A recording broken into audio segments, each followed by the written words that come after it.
Welcome to the Sleepy Cosmos channel, a place where science and serenity meet. Here we explore the quiet wonders of the universe, from dark matter to string theory, all told in a calm, soothing rhythm designed to help you relax, drift, and dream among the stars. Each video is a guided journey through the cosmos, slow, meditative, and filled with real science wrapped in gentle storytelling. So if you love space, curiosity, and the peaceful side of knowledge, you're in the right place.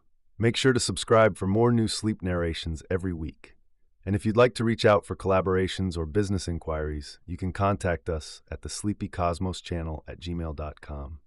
Now, settle in, take a deep breath, and let's drift into the universe together. Welcome, you are here, breathing softly, resting inside a universe so vast that even the idea of measuring it feels small by comparison.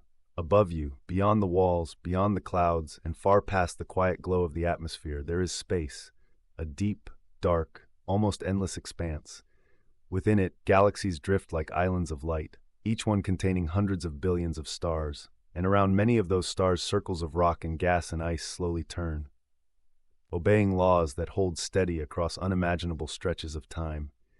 And somewhere inside one of those galaxies, on one small planet, in one thin layer of atmosphere, a mind opens a question. Why is there anything here at all? Why is there a universe instead of a blank absence? Why does existence exist? It is a quiet question, but it reaches further than any telescope. It has no urgency, no sharp edges, no need to be solved tonight. It is simply an invitation to rest inside wonder. When we look up at the night sky, we are not just seeing stars, we are seeing structure. We are seeing matter, energy, space, and time woven together into something coherent. There are patterns, rules, regularities. Planets orbit their stars according to mathematical relationships. Light travels at a speed that does not change. Atoms form through stable forces that never lose their balance. It is as though reality has agreed to behave consistently. And because of that, we can learn, predict, and exist. Yet behind that familiarity, a deeper mystery waits. The universe did not have to exist, and yet it does. There are many questions in science that ask about how things happen, how stars form, how galaxies evolve, how atoms bond, how life emerges. These questions are vast, but they are grounded in mechanism. They ask about processes and the relationships between events. But another question sits quietly behind them all. Why is there a stage at all on which these processes unfold? Why are there laws, fields, particles, dimensions? Why is there a canvas upon which reality is painted? Why do we have something instead of a perfect absolute absence? This question is ancient. Philosophers have asked it for thousands of years. Scientists meet it at the edges of cosmology and theoretical physics. Writers and poets feel it in the stillness of night. And ordinary people meet it in small moments, a quiet walk, a sleepless hour, a glance upward at a sky filled with stars. It comes as a whisper. How can there be anything at all? It is not a question that demands a dramatic answer. It is not a puzzle to be solved like a complicated equation. Instead, it opens a doorway into reflection.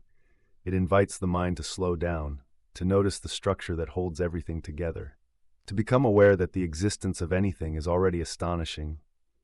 When we speak of nothing in everyday life, we rarely mean true nothingness. An empty room still contains air, light, space, time. Even a region of outer space appears empty only because matter there is scarce, yet it still possesses vacuum energy, fields, and the architecture of physical law. So the word nothing in this deeper sense refers not just to emptiness, but to the complete absence of being. No space, no time, no fields, no particles, no laws, not even a blank void, simply no reality at all. And yet we do not inhabit this absence, we inhabit a structured, lawful, interconnected universe. So the question becomes, why this reality instead of none?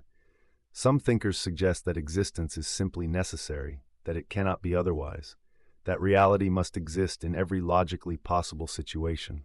Others propose that existence is contingent, that the universe could have failed to appear, that it might be a cosmic accident. Some believe that deeper laws may underlie what we see. Others believe that explanation itself may reach a boundary. And beyond that boundary, there is only silence. But you do not need to decide which of these ideas is correct. For tonight, there is no debate to win, no conclusion to defend, only the gentle act of contemplating the mystery. Let the question float like a soft cloud. Why is there something rather than nothing? Allow it to remain unsolved. Because in the background of existence, this question may not have a single endpoint. It may be larger than any human framework. And yet it is soothing to rest within it. Think for a moment about the stability of physical law. The same equations that describe gravity here on Earth also describe gravitational attraction between distant galaxies. The same constants that shape chemistry in your body shape the interior of stars. The universe is lawful, coherent, predictable. This lawfulness is what allows planets to form, atoms to remain bound, molecules to persist, and life to emerge. It is what allows your heart to beat and your mind to think. But the presence of law raises its own question. Why are there laws at all? Why does reality follow patterns? Why does mathematics describe the world with such uncanny precision? And why does this system of laws exist in the first place? You do not need to struggle with the question. You may simply observe it. Like watching waves form on a quiet ocean, you do not need to control the waves or explain them fully. You only need to sit beside them and listen. The universe feels immense, but your perspective is gently grounded in a small human life. You are a biological being lying somewhere within a galaxy of stars. Your body is built from atoms that formed in ancient stellar furnaces. Your thoughts are patterns of electrical activity supported by chemical gradients and neural architecture. And yet within this small mind, the cosmos becomes conscious of itself. You are part of the universe, reflecting on the universe, a product of natural processes, asking questions about those processes. Awareness turns inward toward the vastness, and the result is wonder. Perhaps this question arises because curiosity is one of the universe's natural behaviors. Matter becomes complex, complexity becomes life, life becomes awareness, awareness becomes inquiry, and inquiry becomes awe. In this sense, the question itself is not separate from the universe, it is part of it, the universe asking about its own existence. There is no urgency to knowing the answer. Your breathing continues, steady and calm, your thoughts drift, loosening. The question does not tighten the mind. It opens it, it slows the pace of thought, it creates space, and within that space you may rest. We often seek certainty, we like explanations that reach clear conclusions, but at the foundations of reality, certainty becomes softer. There may be edges beyond which human reasoning cannot fully travel. Our tools, our models, our concepts, all arise from within this universe. So when we ask why the universe exists, we are asking reality to explain itself from the inside. And perhaps the answer remains diffuse, not hidden, not denied, simply larger than language. There is peace in acknowledging that some mysteries are not meant to be solved quickly, that the mind can rest inside openness, that calm curiosity is enough. You do not need to reach the end of the path. It is enough to walk gently along it.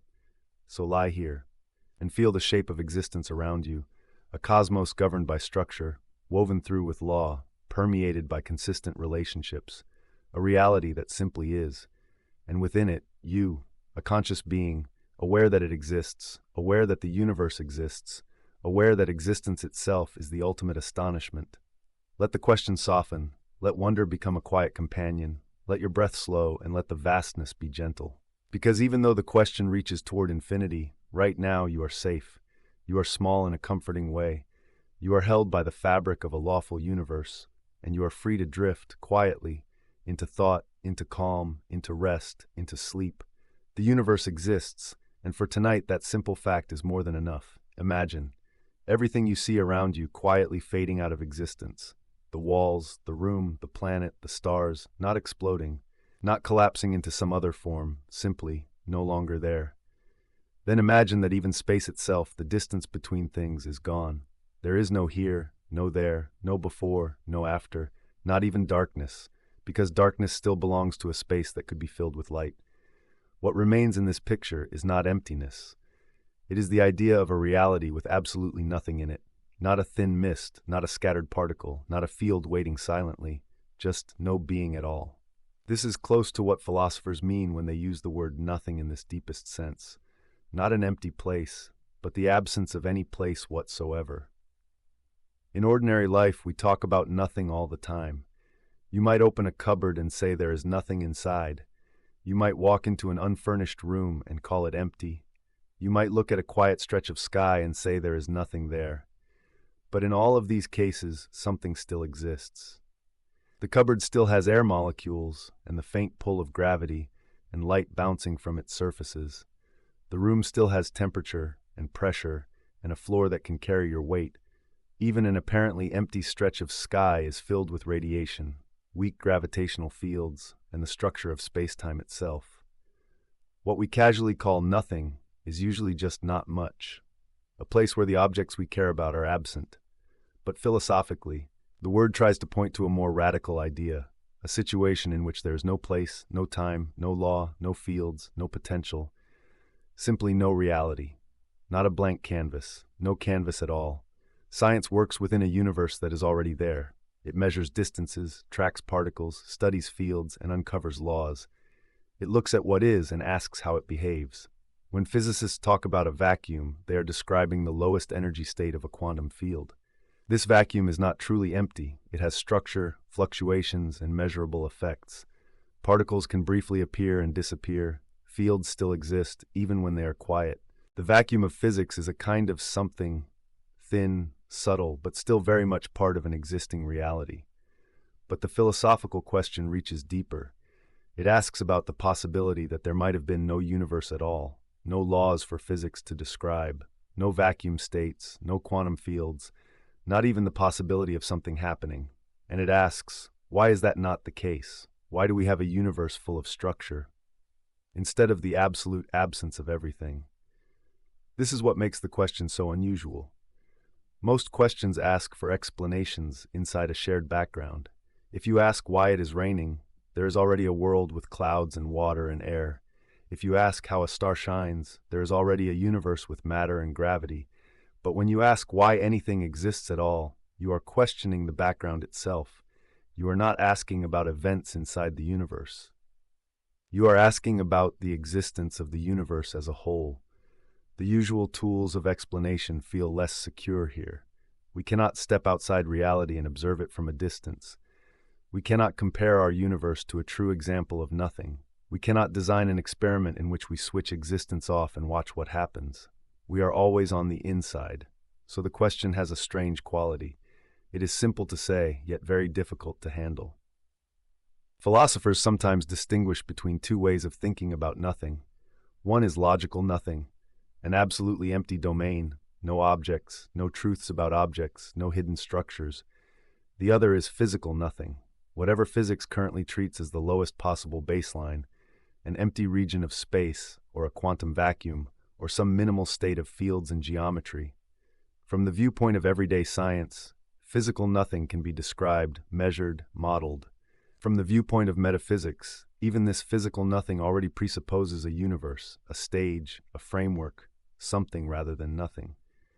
So when we ask why there is something rather than nothing, we are not merely asking why a particular arrangement of matter exists. We are asking why any stage exists on which matter and law can appear.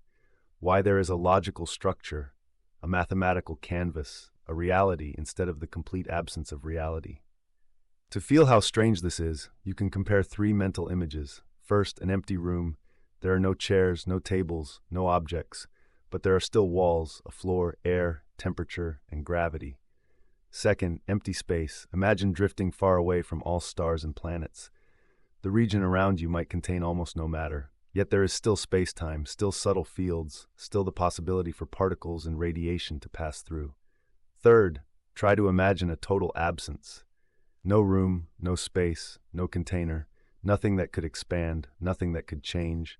Notice how the mind keeps wanting to picture something, a dark void, a blank screen, a quiet blackness.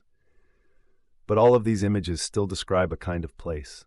The very difficulty of imagining true nothing shows how deeply our thinking is shaped by the assumption that there is always a backdrop, somewhere, somewhen, some medium in which things could be. The question pushes against that instinct. Could there have been no backdrop at all? Because this is so hard to picture, the question resists simple answers. If you say that the universe exists because of a particular cause, you can immediately ask why that cause exists. If you say that physical laws generated reality from a vacuum, you can ask why those laws exist. If you say that a deeper level of reality produced this universe, you can ask why that deeper level is there. Explanations tend to move the mystery one step backward. They shift the place where we say it just is, but they rarely remove that final just is. Entirely, at some point, whether early or late, we hit a boundary. Something stands without a further explanation. A law, a principle, a fact, a being, a structure. And the question quietly reappears. Why is there that instead of nothing?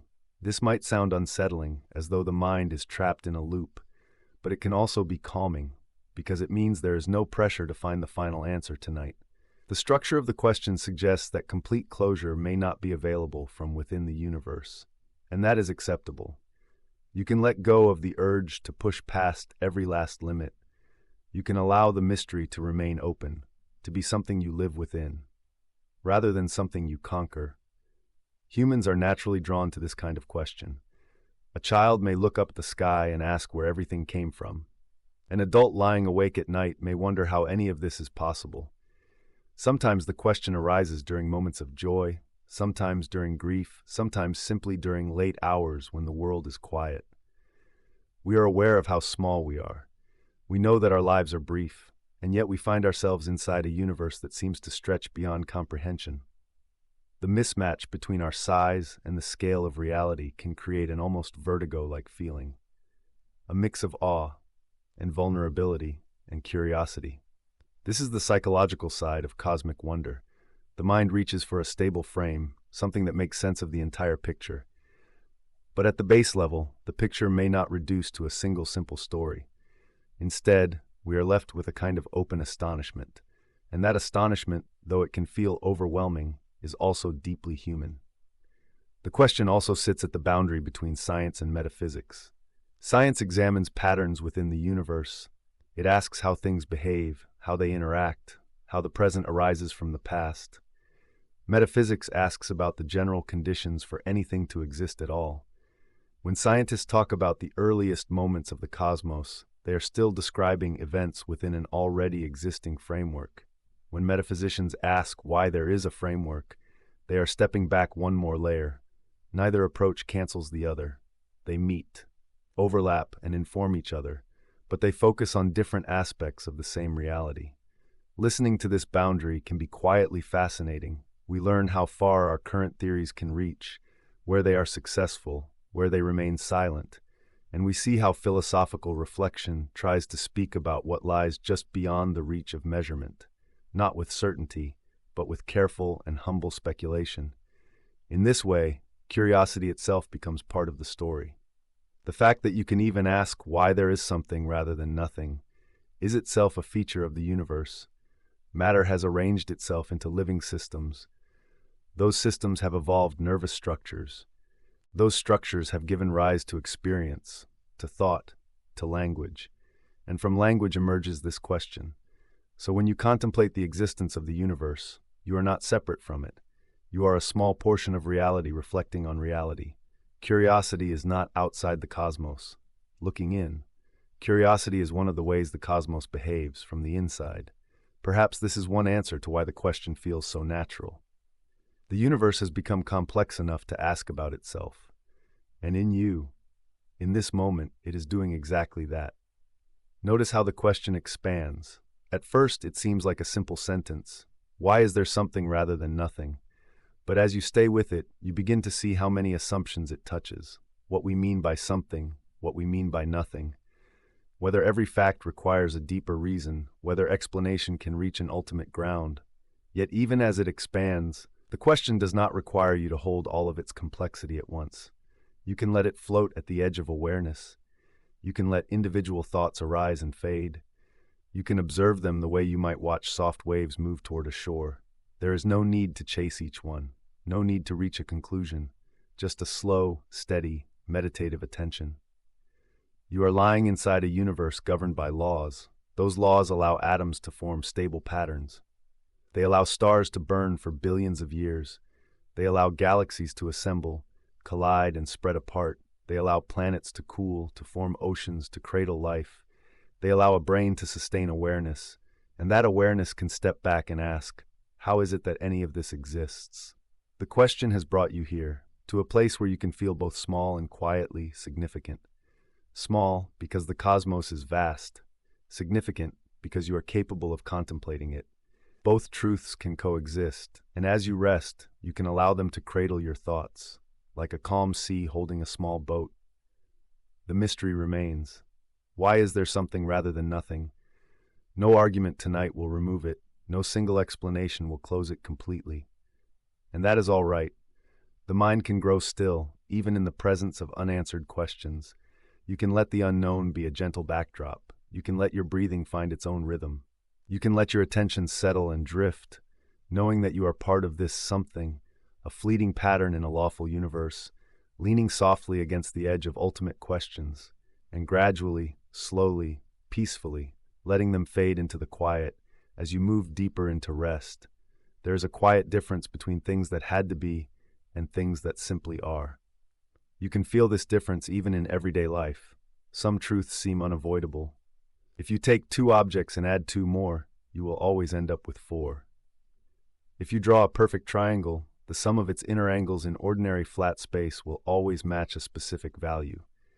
These are not accidents. They do not depend on weather or mood or the history of the universe. They appear to be necessary. They hold no matter where you are, no matter when you are, as long as the underlying assumptions are the same. Other things feel more fragile. The exact arrangement of clouds in the sky tonight, the shape of a particular tree, the fact that you are listening to this narration now, these could easily have been different. They are contingent. They rely on chains of events, accidents, choices, and circumstances. Change any of those ingredients and the outcome changes too. Philosophers use two words to capture this contrast. Contingent, for what exists but could have failed to exist. Necessary, for what exists and could not have been otherwise. A contingent thing depends on conditions. A necessary thing holds independently of particular conditions.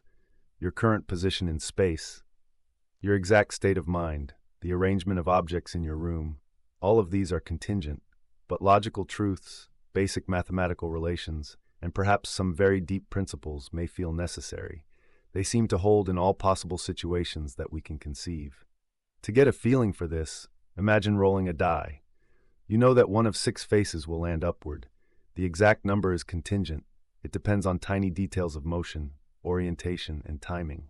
Roll again, and you will likely get a different result. Nothing about the universe would break if this roll had gone another way.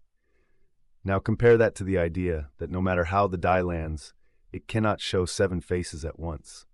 That is not a peculiar fact about this particular roll. It follows from the way the die is defined. From the concept of having 6 faces, it feels closer to necessity than to accident.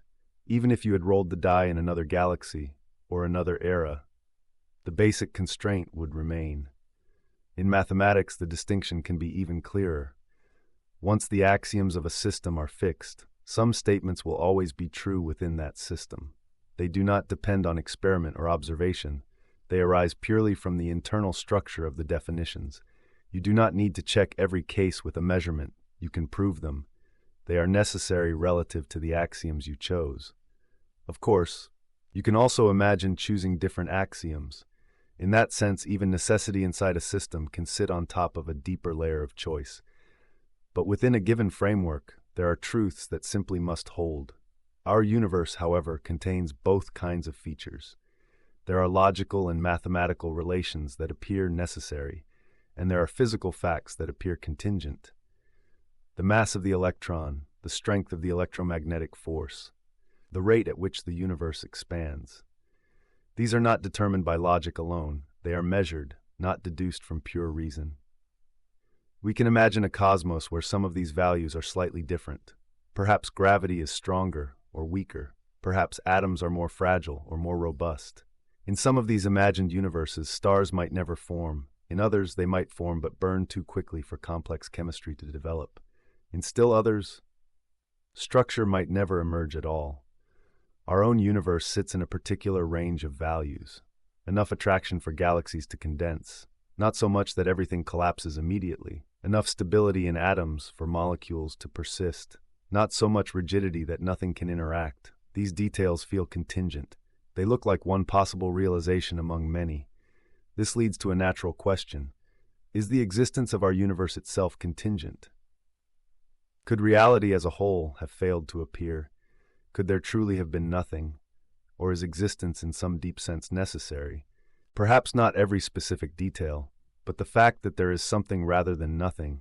One line of thought suggests that reality must exist, that non-existence is somehow impossible, that in the space of all possibilities, at least some form of being must occur. Another line of thought says the opposite, that both existence and non-existence are conceivable, and that our universe might simply be a vast contingency, a fact without a further reason, a cosmic just so. You can approach this slowly. Imagine first that the universe did not have to exist. It could have been absent. In that case, our cosmos is one outcome among many potential outcomes, like a single roll from a vast, perhaps unimaginable, space of possibilities. If some selection process chose this universe, you can ask why that process operates. If there was no selection process, you can ask why this particular realization obtained. Each step invites another why. Another request for deeper explanation. This can lead to an infinite regress. Every explanation rests on something else, which itself seems to call for explanation. It becomes difficult to find a place to stop. Alternatively, imagine that reality is necessary, that there must be something rather than nothing. From this point of view, the question shifts. You no longer ask, why is there anything at all? Instead, you ask, why does necessary existence take this particular form? Why a universe with these laws, these constants, this structure? Some philosophers propose that there might be a necessary foundation, a reality that exists in every logically possible scenario. This foundation might be a law, or a mathematical structure, or some kind of being. From this foundation, contingent universes might arise. Our cosmos would then be one expression of something deeper that cannot fail to be. Others argue that even the idea of necessary existence is difficult to make precise. What does it mean for something to be impossible not to have? How do we compare spaces of possibilities that include or exclude absolute nothingness? The very language we use was shaped within a universe. It may not easily reach beyond it. In practice, many scientific theories treat the laws of nature as given. They describe how matter and energy behave under those laws. They do not always attempt to explain why those laws exist. From the perspective of physics, it may be enough to say, these are the rules our universe follows. The question of why these rules and not others can be deferred, but from a philosophical perspective, that deferment itself is a choice. Some thinkers accept that the universe is a brute fact, a reality that simply is, without a deeper reason. Others feel unsatisfied. They continue to ask whether some more fundamental principle could explain why there is a universe at all, whether the existence of something instead of nothing can be shown to be logically inevitable. To see how this plays out, you can imagine tiers of explanation. At one tier, you explain events within the universe, why a star forms, why a planet orbits, why a chemical reaction occurs. At a deeper tier, you explain the laws and constants that shape those events. Why gravity has its strength, why quantum mechanics has its particular structure. At yet another tier, you might seek reasons for those meta-laws. Perhaps they arise naturally from a more general theory, or from constraints of consistency, or from some principle that selects only certain patterns as possible. But however deep you go, you are still dealing with something. At some level, you must accept a starting point, a basic feature of reality that does not have a further explanation. It might be a law, a set of equations, a logical structure, or simply the fact that there is a universe. Whenever you reach that starting point, the question of contingency returns. Is this base level something that had to exist, or is it simply what exists without a deeper reason? You can think of this in terms of the word because. In ordinary life, we are used to chains of because. The glass broke because it fell. It fell because it was near the edge. It was near the edge because someone put it there. Each step pushes the question one stage back. But if you keep going, eventually you reach very general facts. There is gravity. There is matter. There are physical laws. If you ask why there is gravity at all, you may find an answer in a deeper theory. If you ask why that deeper theory holds, you may find another explanation. But if you continue to press the word because further and further, at some point, you may discover that it no longer has purchase. You arrive at something that does not sit beneath another layer. And any attempt to move past it simply spins in place. At that moment, you have reached either necessity or brute contingency. Either you declare that this final layer could not have failed to be, or you accept that there is no further reason. The universe, or its foundation, simply is. The chain of because comes to rest. Different philosophers stand in different places on this landscape. Some argue passionately for a necessary foundation. Others insist that talk of necessity beyond logic and mathematics is unclear. Some accept that reality may ultimately be a brute fact. Others find that view difficult to reconcile with their sense that everything must have a reason. From a sleepful perspective, you do not need to take sides. You can listen to these possibilities as though they were different constellations in the sky. Patterns drawn across darkness. Each pattern highlights different stars. No pattern is the sky itself. The sky remains, quiet, vast, unperturbed. In a similar way, contemplating contingency and necessity does not require you to reach a final verdict. Instead, it can slow the mind. It can invite you to feel how remarkable it is that there is anything to question at all. The fact that you can wonder whether the universe had to exist already presupposes that you are here. Within it, a cluster of atoms organized into cells, organized into tissues, organized into a nervous system, capable of asking about necessity and chance. Your own existence is a mixture. Some aspects are contingent, the particular circumstances of your birth, your language, your environment. Others rely on deeper regularities, the stability of atoms, the universality of physical law. These deeper regularities may themselves stand on even more basic principles. And somewhere in that hierarchy, the distinction between what had to be and what merely is fades into the vastness. As you lie here, you can let the ideas float through your awareness. Contingent things, like leaves moved by wind, necessary relations, like the underlying pattern that governs their motion. The universe might be a complex blend of both, certain aspects fixed by deep structure, others open to variation, chance, and history. Whether the existence of reality itself is contingent or necessary may remain unknown, but the question has already done its work. It has gently shifted your attention from everyday concerns to the foundations of being. It has widened your sense of scale. It has invited you to see your own life as a delicate thread woven into an enormous tapestry, a tapestry that might have been different, or might have had to be just as it is. We do not know. We may never know. And that can be a source of calm. Let your thoughts loosely hold this contrast. Had to be, could have been otherwise. Then allow the words to blur, allow the distinction to soften. What remains is the simple fact that you are here, inside a universe that exists. Whether by necessity or by contingency, it surrounds you, carries you, supports every breath. And as you breathe, you can release the need to decide. You can rest in the presence of existence itself, quietly, gently, letting curiosity float, while your body and your mind drift towards sleep. There is a quiet order running through the universe. You can feel it in the regular rhythm of day and night, in the way seasons return, in the way objects fall, in the way patterns repeat over and over again. This order is what we call physical law, not law in the sense of human rules or regulations, but law as a name for the stable patterns that reality seems to follow, again and again, with remarkable reliability. When scientists talk about a law of nature, they do not mean a rule imposed from outside. They mean a concise description of how things regularly behave. If you drop a stone, it accelerates downward in a predictable way. If you release a beam of light, it travels at a speed that is the same no matter how you move. If you mix certain chemicals under certain conditions, they react in the same proportions every time. These repeated regularities make it possible to write equations. Equations are not the laws themselves. They are symbols, carefully arranged to capture patterns that we observe. They are maps, tracing the shape of how reality behaves. The territory is the universe. The law is the stable pattern. The equation is our attempt to express that pattern in a clear, compact form. Imagine you are watching planets move around a star. At first, it may look complicated. Each planet traces its own path. Sometimes they bunch up, sometimes they spread out. But with careful observation, you notice something comforting. Their motion is not arbitrary. It follows a clear structure. Gravity pulls, inertia carries. Orbits settle into curves that can be calculated with astonishing precision.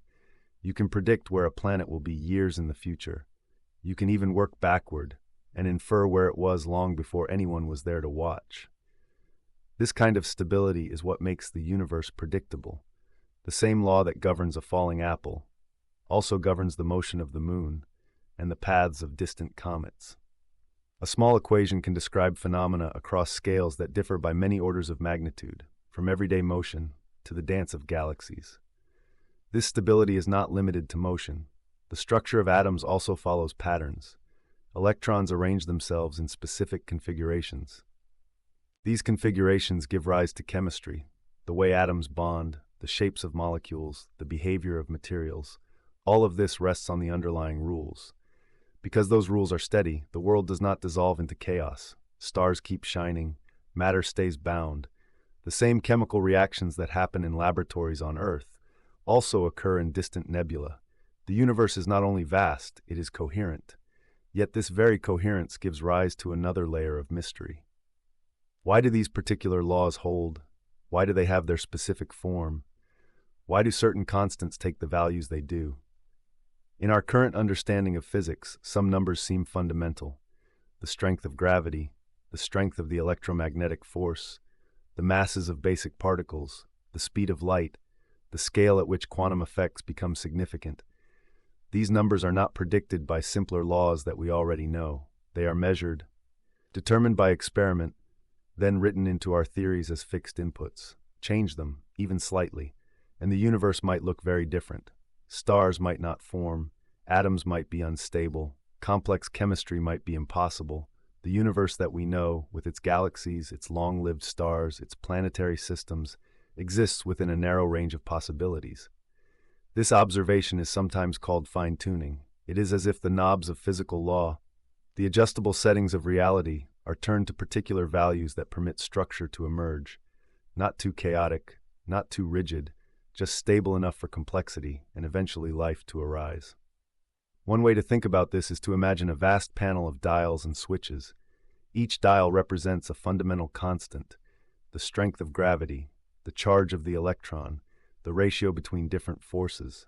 If you turn these dials to very different positions, in many cases, the resulting universe would be sterile. No stars, no planets, only a thin, featureless fog, or a rapid collapse into dense uniformity. We do not know how large the full space of possible settings is. We do not know how many combinations produce rich structure. But it appears that our universe occupies a region where conditions are surprisingly supportive of long-lived complexity. Some thinkers find this striking and seek an explanation. Others caution that our sense of specialness may be biased by the simple fact that we are here to notice it. This leads to the idea called anthropic reasoning. The word anthropic comes from a root meaning human. The core thought is simple. Any beings who are capable of asking questions about the universe will necessarily find themselves in a region of reality that allows their existence. You cannot observe a universe in which observers are impossible. So even if there is a wider range of possible laws, only a subset of them would ever be noticed. Those that permit stable structures, chemical richness, and eventually life and consciousness. This does not tell us why the overall space of possibilities exists, or why it has the shape it has, but it reminds us that our perspective is conditioned. We see a slice of reality compatible with our presence. From within that slice, fine-tuning appears remarkable. It may indeed be remarkable, or it may simply be a survival filter, a subtle selection effect. We do not yet know. Alongside these questions sits another. Could the laws of nature have been different at all, or are they themselves determined by deeper necessity? Some physicists and philosophers suspect that there might be only a small set of logically consistent ways for a universe to behave, that if you demand mathematical consistency, causality, symmetry, and other general principles, you may find that only a few broad families of law are possible. In that case, our cosmos would not be one random sample from an enormous menu. It would be closer to one of the few patterns that can exist at all. From this viewpoint, the structure of physical law might be rooted in mathematics. Our equations would not merely be descriptions. they would be glimpses of something necessary, deep relations that cannot fail to hold. Reality would unfold those relations, like a melody implicitly contained in the definition of a scale. Others are more cautious. They note that we do not yet know the final form of the laws of nature. Quantum mechanics, general relativity, and other frameworks work extremely well in their domains, but they are not yet unified into a single seamless theory. Until we have such a theory, if it exists at all, it is difficult to say whether its structure follows from necessity or whether it could have been otherwise, even if we eventually find a deeper unifying equation. We might still be able to imagine alternate systems, alternate rule sets, different mathematical structures that could describe different universes. The question of whether law is inevitable or contingent would remain, only shifted to a deeper level. Underneath these debates lies a striking fact. Mathematics works extraordinarily well in describing the world. Symbols on paper, abstract structures in the mind, somehow line up with the behavior of stars, particles, fields, and waves. Equations developed for one purpose sometimes turn out to describe something else in nature that no one expected. A pattern discovered in pure geometry or in number theory may later appear in physics, as if the universe is written in a language we are gradually learning to read. This effectiveness of mathematics has puzzled many thinkers. Is it simply that we select the mathematics that matches what we see? Or is there something deeper? Does the world have a fundamentally mathematical character? Are physical laws expressions of an underlying abstract structure? Or are they regularities to which we fit our invented tools? One perspective treats mathematics as discovered. On this view, numbers, patterns, and structures exist independently of any mind. We do not create them, we find them, just as explorers find mountains, rivers, and coastlines. If that is so, then physical law might be understood as the realization of certain mathematical structures. Reality would be a kind of unfolding, a dynamical expression of timeless relations. The universe exists, and in existing, it instantiates some portion of the mathematical landscape. Another perspective treats mathematics as invented. We create definitions, we lay down axioms, we develop theories.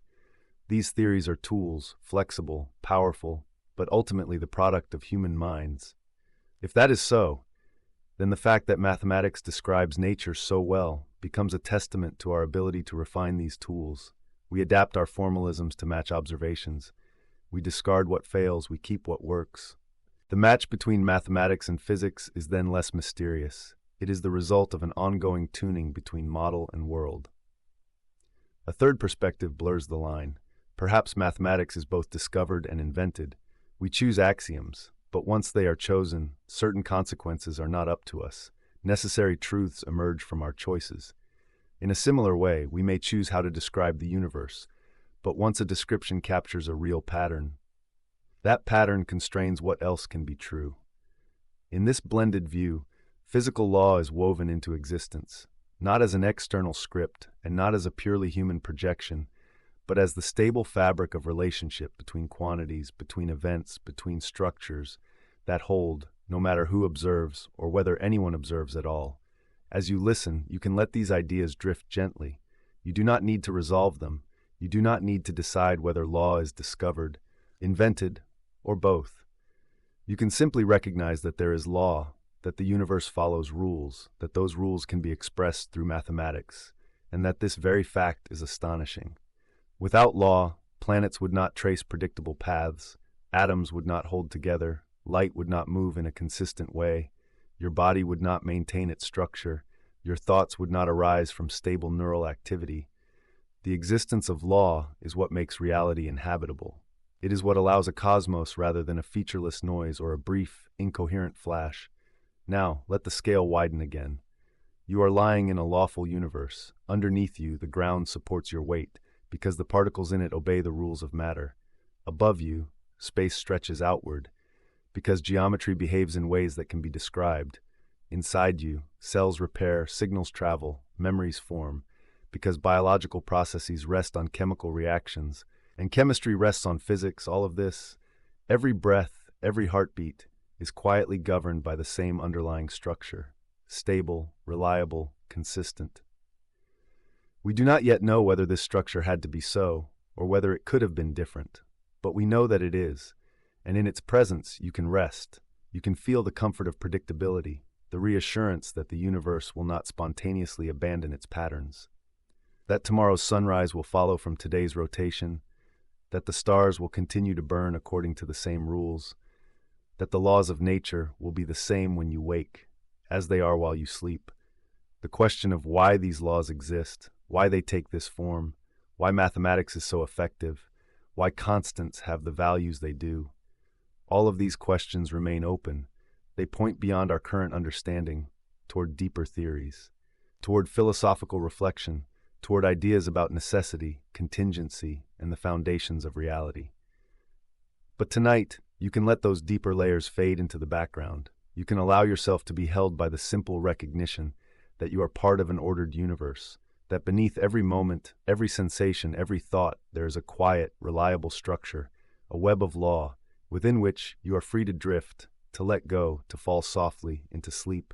Imagine, you are floating far from any star, no nearby planets, no glowing nebula, no visible dust, just a dark, apparently empty stretch of space. At first glance, it would be tempting to call this place nothing. There are no obvious particles, no bright sources of light. Yet to a physicist, this region is not truly empty. It is a vacuum, and a vacuum, in modern physics, is not the same as nothing. In everyday language, a vacuum is a space from which matter has been removed, an evacuated chamber, a sealed container from which air has been pumped out. Inside, there may be almost no atoms, but there is still space, still time, still electromagnetic fields, still the gravitational influence of distant objects. In quantum field theory, the idea of a vacuum goes deeper. Every type of particle is associated with a field. These fields are spread out through all of space. Even when there are no particles present in a region, the underlying fields are still there. They can never be completely turned off. The lowest possible energy state of these fields is what physicists call the vacuum state. It is not a simple blank. It is a configuration with the minimal energy allowed by the rules of quantum mechanics. This minimal energy is not zero. There is always some residual activity. This residual activity is called zero-point energy. Zero-point energy is a consequence of the uncertainty principle. In quantum mechanics, you cannot pin down both the position and the momentum of a field excitation with perfect precision. There is always some amount of fluctuation. Even if you remove all real particles, the fields themselves still vibrate slightly, like a surface of water that can never be made perfectly still. There is always a faint shimmer. These fluctuations give rise to effects that can be measured. Two uncharged metal plates, placed very close together in a vacuum, feel a tiny attractive force. This phenomenon, known as the Casimir effect, can be understood as a consequence of quantum fluctuations in the vacuum. The plates alter which modes of the electromagnetic field can exist between them. This changes the vacuum energy slightly. The result is a small force, real, measurable, emerging from what we would once have called empty space. In this picture, the vacuum is not a simple nothing. It is a dynamical medium, a sea of fields, constantly fluctuating, momentarily creating and annihilating short-lived disturbances. Physicists sometimes describe these as virtual particles. They are not particles in the same sense as long-lived electrons or photons. They are brief excitations, allowed by the uncertainty principle, appearing and disappearing on timescales so short that they cannot be directly observed as ordinary particles. Yet their presence can influence processes. They contribute to forces between particles. They modify energy levels. They affect how fields respond to each other. These virtual effects are part of the internal machinery of quantum theory. The vacuum, seen this way, is an active player, not a passive void. This picture leads naturally to the idea that universes might emerge from vacua. If a vacuum state is not truly empty, if it contains energy and fields and fluctuations, then perhaps, under certain conditions, it could undergo a transition. Like water freezing into ice, or a magnet suddenly aligning, the vacuum could change its configuration. Such a change is sometimes called vacuum decay, or a vacuum phase transition. In some models, a vacuum that is only locally stable. A false vacuum can tunnel quantum mechanically into a more stable state. A true vacuum, the transition can release energy, drive rapid expansion, or alter the values of physical constants. Some cosmological theories imagine our universe as the result of such a transition, a region of space undergoing a shift in its vacuum state, expanding, cooling, filling with particles, forming galaxies and stars. Inflationary cosmology, for example, proposes that in the very early universe, a special form of energy, associated with a high vacuum state, drove an extremely rapid expansion. Space itself swelled at an accelerating rate, smoothing out irregularities, stretching quantum fluctuations to macroscopic scales. When this inflationary phase ended, the vacuum energy was converted into particles, heating the universe, creating a dense plasma from which the familiar cosmos gradually emerged. In some variations, inflation may not end everywhere at once. Some regions stop inflating and form universes like ours. Other regions continue. This can give rise to a picture sometimes called eternal inflation, where many pocket universes form within a larger inflating background, each pocket a bubble, within which the vacuum state has taken on a particular value, each bubble with potentially different constants and perhaps different effective laws. In these scenarios, the birth of a universe is a kind of vacuum event, a change in the energy configuration of fields, rather than a creation from pure nothingness. Other speculative ideas involve quantum tunneling from nothing to something. In some models of quantum cosmology, one writes down a wave function for the universe as a whole. This wave function describes possible geometries, possible field configurations. Under certain conditions, it may have solutions that look like a universe spontaneously appearing, a closed geometry, with no boundary in time, or a tunneling process, from a state with no classical spacetime to a state with an expanding universe. At first glance, this might sound like a true creation from nothing, but when you look closely, the nothing involved is not a philosophical nothing. It still relies on a mathematical framework. Quantum rules, Hilbert spaces, equations of gravity, boundary conditions, the structure needed to even define the wave function. In other words, it presupposes a great deal. The background of laws and mathematics is already in place. What is being described is a transition from a situation with no classical universe to one in which a spacetime geometry is realized. The deeper question, why is there a mathematical framework at all? Why are there quantum rules? Why is there a gravitational theory? Why is there this space of possibilities? Remains untouched. This is a recurring theme. Physical theories that speak of nothing or of universes arising from nothing almost always use words that in technical context point not to absolute absence, but to the simplest state within an already existing scheme, a vacuum state, a minimal configuration, an absence of matter, but still a presence of fields, of laws, of mathematical structure. From the standpoint of metaphysics, this is still very much a case of something. Quantum vacuum is more like a very special kind of something, highly symmetrical, uniform, low in energy, but not a true philosophical void. The idea that vacua can change and even be unstable has led to the concept of vacuum instability. In these scenarios, the vacuum state we currently inhabit, with its particular energy density, might not be the lowest possible. There could exist a deeper configuration, a true vacuum, with slightly lower energy. Quantum theory allows for the possibility that our present vacuum could tunnel to this deeper state. If that happened, a bubble of the new vacuum would form somewhere and expand at nearly the speed of light, transforming the laws of physics inside the bubble, changing particle masses, force strengths, and many other features. This is highly speculative, and current evidence suggests that if such an instability exists, its timescale is far longer than the age of the universe. But the concept illustrates another important point. Even the vacuum, as understood in physics, is part of a larger landscape. A set of possible configurations, some more stable, some less. Our universe could be associated with one such configuration. Others might correspond to different physical realities. But in all of these discussions, there is always a structured stage, a configuration space, a set of equations, a set of rules, within which these vacua are defined.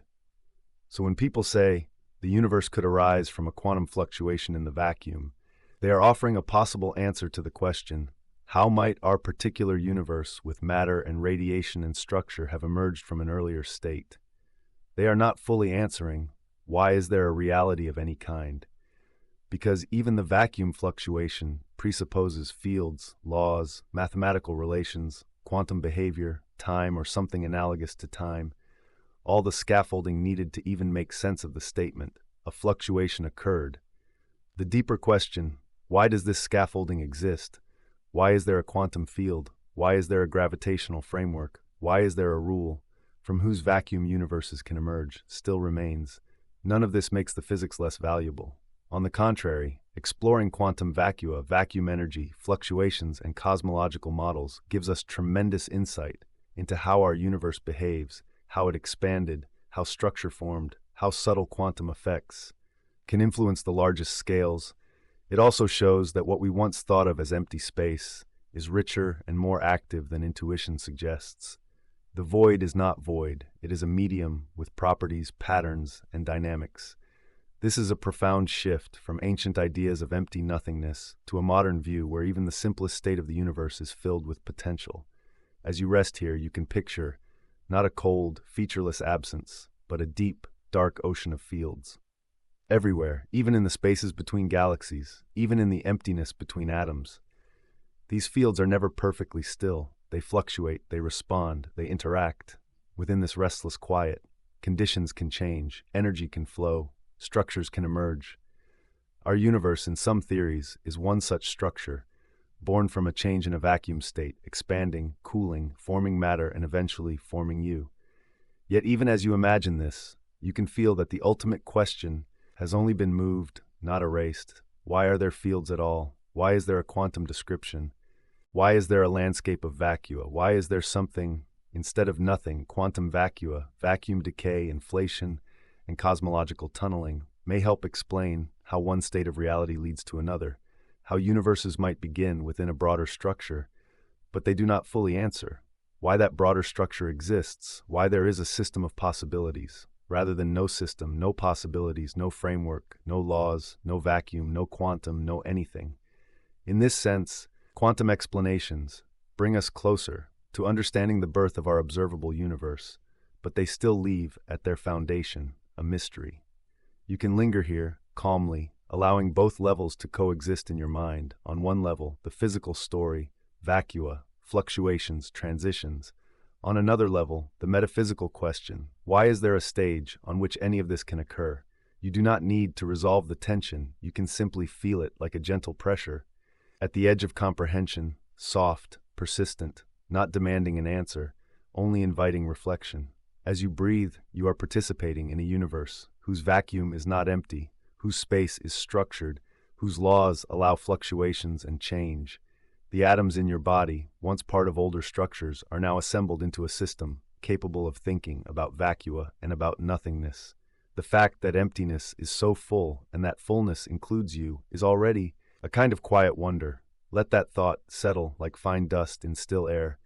Let the edges of the concepts blur, quantum fields, zero-point energy, vacuum states, phase transitions, all of them can fade into a soft background. The main recognition remains simple. What we call empty space is rich, structured, and alive with possibility, and somewhere within it, a small mind is slowly, gently falling asleep to think about beginnings. It helps to remember that for most of human history, the universe was assumed to be eternal and unchanging. The stars seemed fixed. The patterns of constellations repeated year after year. The night sky looked like a permanent backdrop, a stage that had always been there and would always remain. The idea that the universe itself might have had a beginning, a first moment, is surprisingly recent. It grew slowly, from careful observations, from the faint shift of light coming from distant galaxies, from equations written down to describe gravity, and from the realization that those equations allowed the universe to be dynamic, to expand, to evolve. In the early 20th century, astronomers began measuring how the light from distant galaxies is stretched. The spectral lines in that light, little fingerprints of elements, were shifted toward longer wavelengths, toward the red side of the spectrum. This redshift could be understood as a sign that those galaxies are receding from us. The further away a galaxy is, the stronger this shift appears. Space itself is expanding, carrying galaxies apart, like dots on the surface of an inflating balloon. This pattern, known as the Hubble-Lamate relation, was one of the key observations that led scientists to see the cosmos not as static but as evolving, changing in time from a denser state in the past to a more diffuse state today. At the same time, Einstein's theory of general relativity provided a mathematical description of gravity. In this theory, gravity is not a force acting in a fixed space, it is the curvature of spacetime itself. Matter tells spacetime how to curve, curved spacetime tells matter how to move. When physicists applied these equations to the universe as a whole, they found that static solutions were fragile. Small disturbances would make a static universe either expand or contract.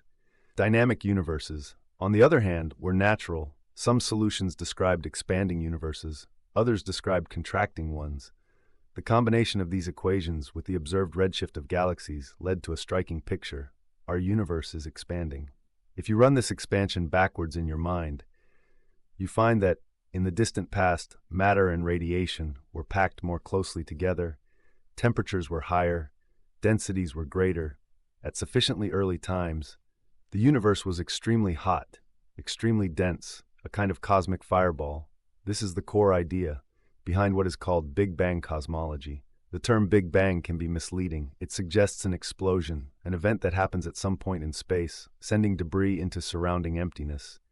But in the standard picture, the bang is not an event inside space. It is the rapid expansion of space itself, everywhere, all at once. There is no central point. No place from which the universe is expanding outward. On large scales, every region of space sees other distant regions receding, not because they are moving through space, but because the distances between them are increasing.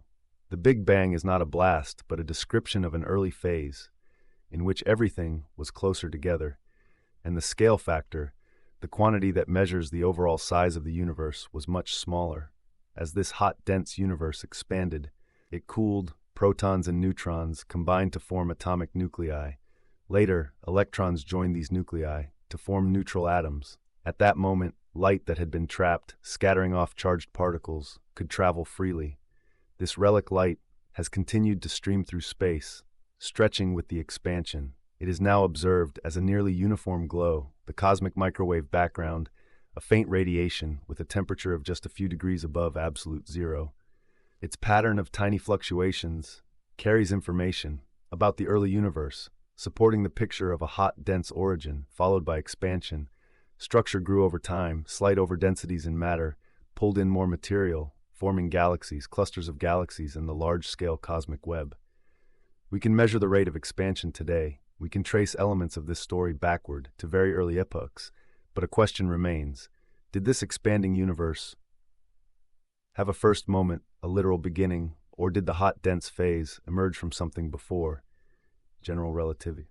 General relativity, combined with reasonable assumptions about the distribution of matter and energy, leads to an important result. Under many conditions, expanding universes are past incomplete. This means that if you follow the paths of particles backward in time, they cannot be extended indefinitely. They run into a boundary, a limit, within a finite amount of time. From a mathematical point of view, there appears to be an initial singularity, a point where the curvature of spacetime and the density of energy blow up, becoming infinite. The equations themselves break down there. This has often been interpreted as a sign that the universe had a beginning, that time itself had a first moment. However, physicists are cautious because infinity in an equation often signals not a physical object but a limitation of the theory being used. General relativity does not include quantum effects at very high densities and extremely small scales. Quantum phenomena are expected to be important.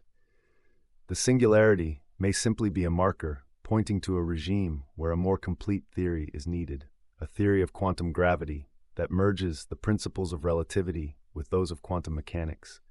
Because of this, many researchers have explored alternatives to a simple singular beginning. One class of ideas involves bounce models. In a bounce, the universe does not begin from an absolute nothing.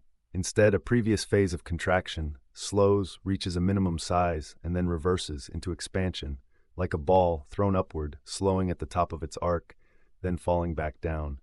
The universe could have been contracting, reaching a very dense state, then bouncing into the expansion we see today. These scenarios can sometimes avoid the infinities associated with singularities, quantum effects, or exotic forms of matter, can provide an effective repulsive behavior at very high densities, preventing complete collapse. Instead of a beginning, there is a transition from one phase to another.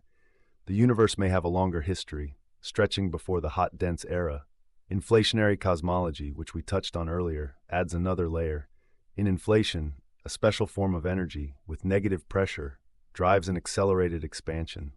This rapid growth can smooth out irregularities, explain the large-scale uniformity of the universe, and provide a mechanism for generating the tiny initial fluctuations that later grow into galaxies. However, when inflation is combined with the mathematics of general relativity, it often leads to another kind of past incompleteness. Many inflationary models cannot be extended indefinitely into the past. They, too, hit a boundary. They seem to require some prior condition, some earlier state. To get started, in other words, inflation may describe how the universe evolved from a very early stage, but it does not necessarily remove the question of an initial beginning. It may move the question to the boundary of an inflationary phase.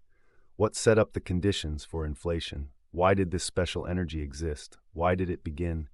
And if inflation is eternal to the future, our visible region might still be part of a larger structure, but the issue of a past boundary stays with us. In many formulations, cyclic models offer a different picture. Here, the universe does not simply expand forever or start once and for all. It goes through cycles of expansion and contraction over and over. One cycle ends, another begins. The details vary from model to model. In some versions, the universe collapses in a big crunch, then rebounds into a new expansion. In others, branes, higher dimensional surfaces collide and separate, driving repeated periods of heating and cooling. In these scenarios, there may be no single first cycle. The history of the cosmos could extend backwards through many rounds, possibly without end. Yet even here, questions remain. Is the number of cycles finite or infinite? Are the laws the same in each round? Do small changes accumulate over time? What sets the overall structure within which cycles occur? And even if the sequence has no first member, we can still ask why there is a cyclic process at all, rather than nothing. Behind all of these frameworks lies the expectation that at extremely small scales and extremely high energies, our current theories need to be replaced or extended. Quantum gravity candidates are attempts to construct such a deeper theory. String theory, loop quantum gravity, and other approaches try to describe space-time itself as something emergent, built from more fundamental entities.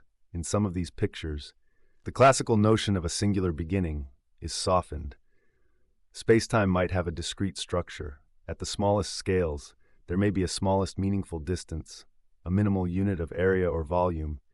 If so, the infinities of classical relativity could be avoided. The beginning might be replaced by a region, where the classical concepts of space and time lose their usual meaning and are replaced by something more abstract, a network of relationships. A quantum state of geometry, from which smooth spacetime emerges as an approximation at larger scales.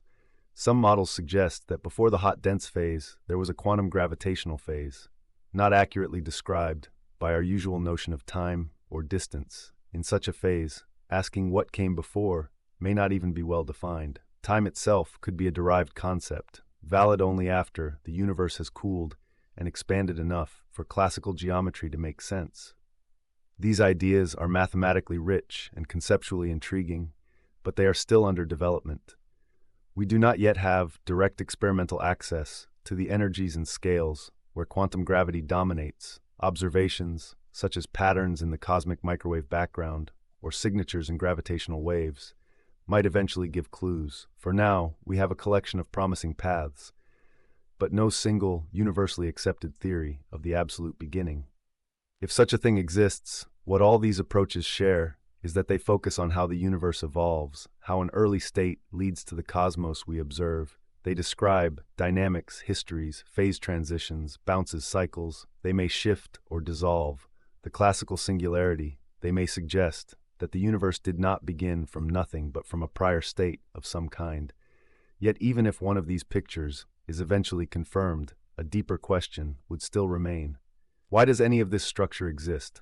Why is there a space-time capable of expanding, contracting, or cycling? Why are there fields whose vacua can change? Why are there quantum rules that allow tunneling?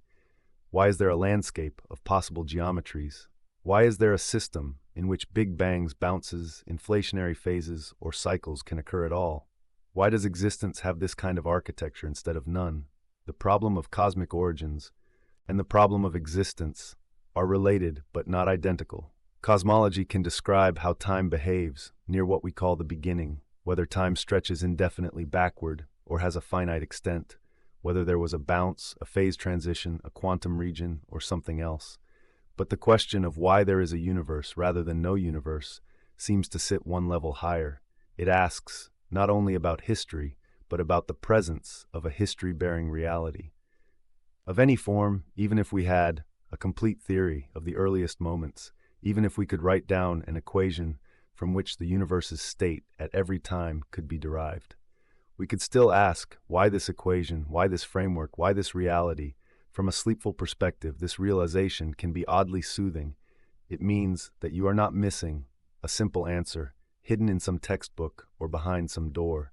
It suggests that the ultimate why may not be the kind of question that physics can fully resolve. Physics excels at explaining patterns within reality, at showing how one state leads to another, at connecting past and future through law, but the leap from no reality to some reality, from no law to law, from no stage to a stage, may lie at the edge of what our concepts can comfortably hold. You are lying inside a universe that expands, that once was denser, hotter, and more uniform than it is now. You are composed of matter, forged in stars whose formation depended on the early conditions set in motion by cosmic evolution. Whether that evolution began at a singular moment, or emerged from a bounce, or was shaped by inflation, or is part of a longer cycle. You are a late chapter in a very long story, but the existence of the book itself, the fact that there is any story, any pages, any alphabet of laws, is the deeper mystery that remains just out of reach. You do not need to solve it tonight. You can let the various models, Big Bang, bounce, inflation, cycles, quantum beginnings, drift through your thoughts like different narratives, all trying to describe the same underlying reality. Their details can fade into the background. What stays present is a quiet awareness that whatever the exact origin story, the universe is here, and so are you, held gently within its evolving fabric, free to rest, free to release, the need to know exactly how the story started, free to simply exist within it as your body and your mind sink slowly, peacefully into sleep. Imagine you are standing on a quiet shoreline, waves roll in one after another. It feels natural to think of this shoreline as the only one, this stretch of sand, this particular ocean, this single world. In much the same way, it feels natural to think of our universe as the only universe, one cosmos, one set of physical laws, one collection of galaxies, one history. But modern physics, when pushed to explain certain puzzles, sometimes finds it useful to imagine more, not just more stars or more galaxies, but more universes, a larger space of possibilities within which our own cosmos is only one realization among many. This broader idea is often called the multiverse, not because we have direct evidence of other universes, but because in some theories they appear as natural consequences. Of the basic assumptions, it is important to move slowly here. The word multiverse does not refer to a single concept. Different proposals point to different kinds of multiplicity. Some arise from the physics of inflation, some from the structure of quantum theory, some from mathematical speculation, some from string theory. They share a general theme, but differ in detail, like different branches of the same old tree. The desire to understand why our universe looks the way it does. One common multiverse picture comes from inflationary cosmology. As you heard earlier, inflation is a period of extremely rapid expansion, driven by a special form of energy associated with a high vacuum state. In simple models, inflation begins, then ends everywhere, leaving behind a hot, dense universe that evolves into galaxies and stars. In more realistic models, the process can be patchy. Quantum fluctuations can cause inflation to end in some regions, while continuing in others as time goes on. Regions that stop inflating form bubbles. Inside each bubble, the vacuum energy has decayed into particles and radiation. These bubbles can grow, forming universes with their own Big Bang-like histories. Meanwhile, in other parts of the overall space, inflation continues, generating more bubbles, possibly without end. This is the idea of eternal inflation, a constantly expanding background sprinkled with countless bubble universes. Each bubble can have slightly different conditions, depending on how the fields rolled down from their high energy state. In some versions, the constants of nature can vary from bubble to bubble. The strengths of forces, the masses of particles, the details of physical law might change. Across this vast multiverse, our observable universe would then be one bubble in an enormous inflating sea. Our local laws would be local to this bubble. Rather than universal in the absolute sense, a second kind of multiplicity appears in some interpretations of quantum mechanics. When we use quantum theory to describe particles, we find that systems do not always have definite properties until they are measured. Instead, they are described by wave functions, superpositions of possibilities. According to the standard rules, these wave functions evolve smoothly over time. But when a measurement occurs, the wave function appears to collapse into a definite outcome. One result is realized, the others do not appear. This collapse is not described by the same smooth equation that governs evolution. It is an extra rule, added on top to link quantum descriptions with classical observations. Some physicists find this unsatisfying. They prefer an interpretation in which the wave function never collapses. Instead, it always evolves smoothly, according to a single equation. In such pictures, sometimes called many worlds interpretations, a measurement does not destroy other possibilities. It splits the overall state into branches. In one branch, you see one outcome. In another branch, you see another. The total wave function contains all branches. Each branch is like a separate world, where a different result is experienced. These branches do not usually interact. Once they have separated from the inside, observers perceive a single outcome. From the outside, the complete wave function contains a kind of multiverse, a vast tree of branching histories. Each branch corresponds to a consistent, classical-like universe with its own sequence of events. Again, our familiar world is only one branch among many. A third multiverse idea emerges from mathematical speculation. Some thinkers have proposed that mathematical structures exist in a real sense, independent of minds. On this view, every consistent mathematical object has a kind of existence. Our universe would then be one such structure, a particular solution to certain equations with a particular set of symmetries and relationships. If this is taken seriously, it suggests that many other mathematical structures could correspond to other universes with different dimensions, different laws, different behaviors. The collection of all these structures is sometimes imagined as a very broad kind of multiverse, not necessarily connected by space or time, but sharing a common grounding. In abstract mathematics, in such a picture, to exist is to be a mathematical pattern instantiated in some form. Our cosmos would be one example among an enormous ensemble. A fourth multiverse motif appears in string theory. String theory is an attempt to unify all known particles and forces in a single framework. In this approach, the fundamental objects are not point particles but tiny strings or higher dimensional brains, whose vibrations give rise to the different particles we observe. For string theory to be consistent, it typically requires more than 3 spatial dimensions. The extra dimensions are not seen directly because they may be compactified, curled up on very small scales, like a garden hose that looks one-dimensional from a distance, but up close has a circular cross-section. The way these extra dimensions are compactified can vary. They can have different shapes, different topologies, different patterns of curled geometry. Each pattern leads to different low-energy physics, different particle spectra, different values of the constants. As researchers explored these compactifications, they realized there are an enormous number of possible configurations, perhaps on the order of 10 to the power of hundreds or even more. This collection is sometimes called the string landscape. Each point in the landscape corresponds to a different effective universe, with its own properties, in combination with ideas from inflation. It is conceivable that different regions of the overall space relax into different points in this landscape, producing a multiverse of string vacua. Our universe would then be associated with one particular vacuum, among an immense number, many of which might be inhospitable to complex structures. All these multiverse proposals are motivated by attempts to solve specific problems. In physics, eternal inflation can arise quite naturally from certain potentials. For scalar fields, quantum branching is a way to interpret the formalism without adding explicit collapse. Mathematical multiverse ideas try to account for why mathematics works so well. String landscapes are discovered when searching for consistent solutions to the underlying equations. The multiverse is not always added. Because someone wants more universes, it appears, as a consequence of models built to address other issues. Still, the idea is controversial for several reasons. One concern is testability. Science is most powerful when it can make predictions that can be checked by observation or experiment.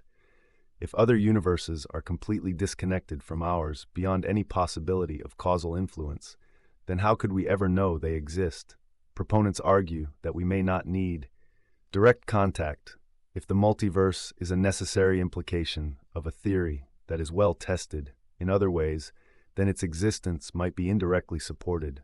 Opponents worry that this stretches the usual standards of empirical science. They caution that we should be careful not to treat speculative ensembles as established reality simply because they are mathematically convenient. Another concern is explanatory power. The multiverse is sometimes invoked to address fine-tuning. If there is only one universe with one set of constants, then the apparent suitability of those constants for complex structure can feel surprising. But if there is a vast multiverse with many different realizations, then it is less surprising that at least some regions will happen to have life-permitting values. Observers will naturally find themselves in those regions because they cannot exist anywhere else. This is an application of anthropic reasoning. However, some critics argue that this is not a fully satisfying explanation. They say it does not explain why there is a multiverse with just the right spread of possibilities, or why the deeper rules allow for such variety. They worry that it risks becoming a way to avoid searching for deeper principles by saying, we observe these values because if they were different, we would not be here. That may be logically correct, but it can feel less informative than an explanation that derives the constants from some underlying necessity. Supporters respond that anthropic reasoning is unavoidable at some level because our observations are always conditioned by the fact that we exist. Even in a single universe, we must remember that we measure only what is compatible with long enough stability for observers to emerge in a multiverse setting. This selection effect becomes more pronounced. It can become an important part of how we interpret data. They also note that a multiverse does not prevent us from seeking deeper principles. It simply adds another layer to how we think about them. We may still ask what determines the distribution of possible universes, what shapes the landscape of laws and constants. Anthropic arguments would then be combined with structural ones, rather than replacing them. There is also a psychological dimension to multiverse ideas. For some people, the thought that there are many universes can feel exhilarating. It suggests a reality far larger than we once imagined. Our cosmos becomes one region in a much greater whole. For others, it can feel deflating. They worry that if everything that can happen does happen somewhere, then specific events lose meaning. They ask what it means to talk about uniqueness or purpose in such a vast ensemble. From a calm, sleep-oriented perspective, we can acknowledge these reactions without needing to resolve them. Multiverse concepts are tools. They may or may not reflect how reality is ultimately structured. What matters here is that they show another way in which the question why this universe leads us outward to consider a space of possibilities beyond the single cosmos. We see, but perhaps the most important point for our deeper question is this: even if there is a multiverse, even if there are many, perhaps infinitely many universes with different laws, different constants, different histories, the ultimate why is not erased, it is only moved. Instead of asking, why does this universe exist, we might ask, why does the multiverse exist? Instead of asking, why do our laws have these values, we might ask, why is there a landscape with this pattern of possibilities? Instead of asking, why is there something rather than nothing, we might ask, why is there a reality-generating framework capable of producing many somethings. The structure of the mystery remains, it changes shape, but it does not vanish. You can imagine a ladder at the lowest rung. You ask why your planet has its particular conditions. You climb to the laws of physics. You ask why those laws have their parameters. You climb to a multiverse. You ask why such an ensemble exists at all and what determines its distribution. You climb again to whatever meta-law describes the multiverse itself. At each level, the question, why this, reappears in a slightly different form. Eventually, you may suspect that no matter how high you climb, there will always be another rung, or that the ladder simply ends with a fact that has no further explanation, a brute existence of some basic structure beyond which why has no foothold. Whether or not there is a multiverse, this pattern remains. That is why the multiverse does not really solve the question of existence. It may help with certain puzzles like fine-tuning or cosmological dynamics, but the deepest question, why there is anything rather than nothing, still stands, looking over the whole ensemble as calmly and as mysteriously as it looks over our single universe. As you settle with this thought, you can let the many images of possible universes fade, bubble universes, branching quantum histories, mathematical structures, string landscapes, all of them can dissolve into a soft haze. What remains is a simpler recognition. Reality may be larger than you once imagined. It may contain many domains, many patterns, many ways of being, or it may not. We do not yet know. But either way, you are here in this universe, under this sky, in this moment, within this small region of a perhaps much larger whole. You are part of whatever structure exists, single or multiple, finite or vast. Your experience is one thread in that fabric. You do not need to grasp the entire cloth. You can rest in the awareness that even if there are countless other universes, the question of existence still leans over all of them. And that question right now is not a weight, it is a pillow, a soft support for your mind as it drifts away from detail, away from analysis, into a quiet state, where the multiverse, the universe, and the self all gently recede, leaving only breath, stillness, and sleep. There is a special kind of stillness, not the stillness of empty space, but the stillness of a clean sheet of paper, a quiet mind, and a simple equation. Somehow, symbols arranged in a line can describe the orbit of a planet, the spectrum of an atom, the bending of light across millions of light years. This deep fit between mathematics and the universe is one of the most quietly astonishing facts we know, and it leads naturally to a question: what exactly is mathematics, and what is its relation to reality? When you count 1, 2, 3, you are doing something very simple, yet the concepts you use are incredibly abstract. You are not thinking of a particular pair of stones or a particular trio of apples. You are using the idea of 2 and the idea of 3 as if they exist. Beyond any specific example, the same is true. When you imagine a perfect line, infinitely thin, infinitely long, or a perfect circle, with every radius exactly equal, you have never seen a perfect line. You have never seen a perfect circle, yet you can reason about them, prove statements about them, and discover relationships that hold. In every case where the definitions apply, mathematics is full of such entities, numbers, shapes, functions, symmetries, structures, all defined precisely, all governed by logical relations. When we say that the interior angles of a triangle in flat space sum to a certain value, we are not speaking about one particular triangle. We are speaking about every triangle that fits the definition, everywhere, in any possible world, where flat geometry holds. This sense of necessity is part of what makes mathematics feel different from empirical science. Once you accept the axioms, you do not have to test each case separately. You can prove that certain statements must be true. One philosophical view says that these mathematical objects exist independently of us. According to this view, numbers, sets, geometric shapes, and more complicated abstractions are like inhabitants of a timeless realm. They do not occupy space, they do not change in time, they are simply there. Whether anyone thinks about them or not, we do not invent them, we discover them, like explorers mapping a territory that was already present. This kind of view is often called a Platonic view, named after a philosopher who suggested that there is a realm of ideal forms, more real in some sense than the shifting appearances of the physical world. In a modern mathematical version, The forms are precise structures defined by axioms and logical rules. On this picture, when a mathematician proves a theorem, they have uncovered a truth about a pre-existing object, a relation that would hold even if no conscious being ever encountered it. There are other perspectives. One alternative treats mathematics as a human creation. On this view, we write the rules, we choose the axioms, we define the objects. Mathematical systems are like games with carefully specified moves. We can construct many such games, each with its own internal logic. What makes mathematics powerful is that some of these systems happen to be extremely useful for describing patterns. In the physical world, we keep the useful ones, we ignore the others. In this approach, mathematical necessity is conditional. Within a given system, given a set of axioms, certain conclusions follow inevitably, but the axioms themselves are chosen by us, not forced upon us by any independent realm.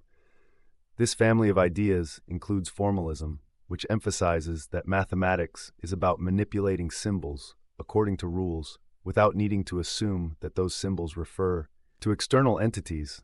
There are also constructivist views, which require that mathematical objects be built up explicitly, rather than assumed to exist in completed infinite collections.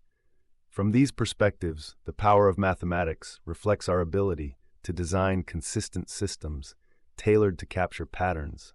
We observe between the Platonic picture and the formal or constructivist picture, there is a range of intermediate positions.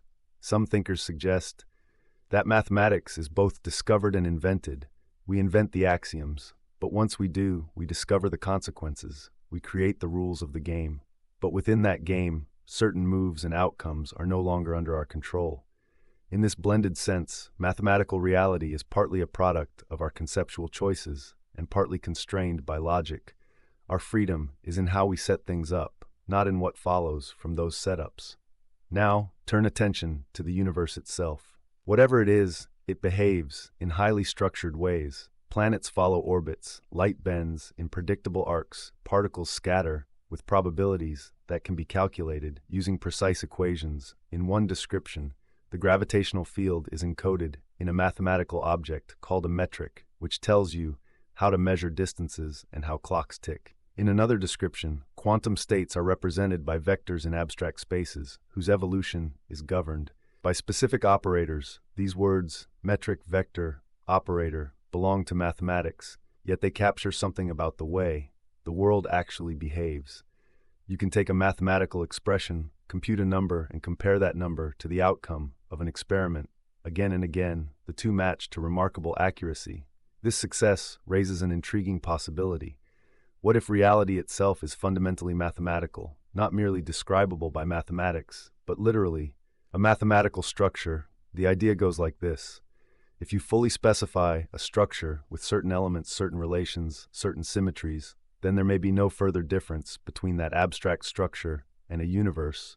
Instantiating it, to exist physically, might simply be to be a mathematical pattern, realized in the broadest sense. On this view, our cosmos is not merely governed by equations, it is an equation or a network of equations being run, not inside something else, but in the most direct way possible. This proposal is often called a mathematical universe hypothesis. It is highly speculative, but it fits neatly with the striking effectiveness of mathematics in physics. If the universe is mathematical at its core, then it is natural that mathematical reasoning works so well in uncovering its behavior. We are not imposing our abstractions on an alien reality. We are gradually learning the structure of what reality already is. In mathematical terms, there are challenges to this picture. One question is how to distinguish between mathematical structures that correspond to genuine realities and those that do not. If every consistent structure exists in the same sense, then we are back in a very broad multiverse, where almost anything that can be described is realized somewhere. We would again face selection questions. Why do we find ourselves in this structure and not another? Another question is about the relation between logical necessity and physical contingency. Some mathematical truths appear necessary within their frameworks, but the actual history of our universe contains events that seem contingent. The specific pattern of galaxies, the exact configuration of matter in your room, the details of your life, these do not feel logically forced. They feel like one realization.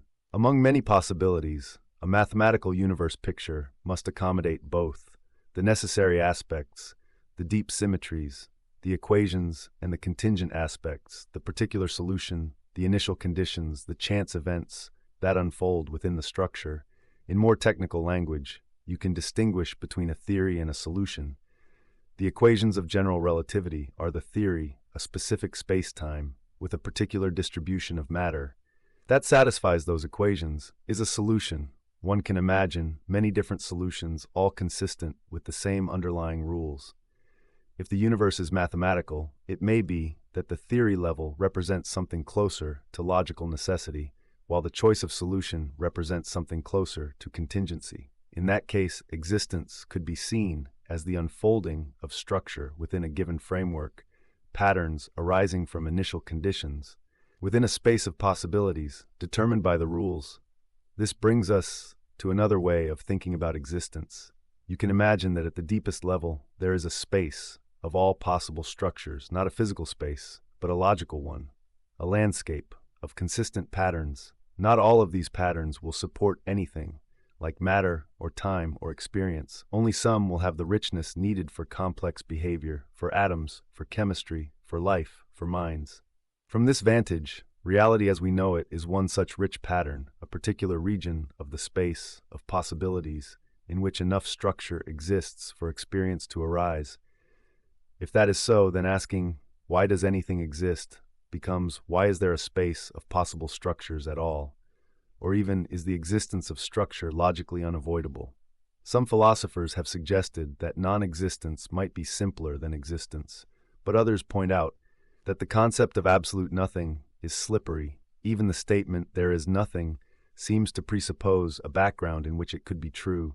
The idea of a pure absence with no laws, no logic, no possibilities may be hard to make coherent. In contrast, the existence of structure of some kind might be the only consistent option. In that case, something like mathematics would not merely describe reality, it would be the basic expression of reality.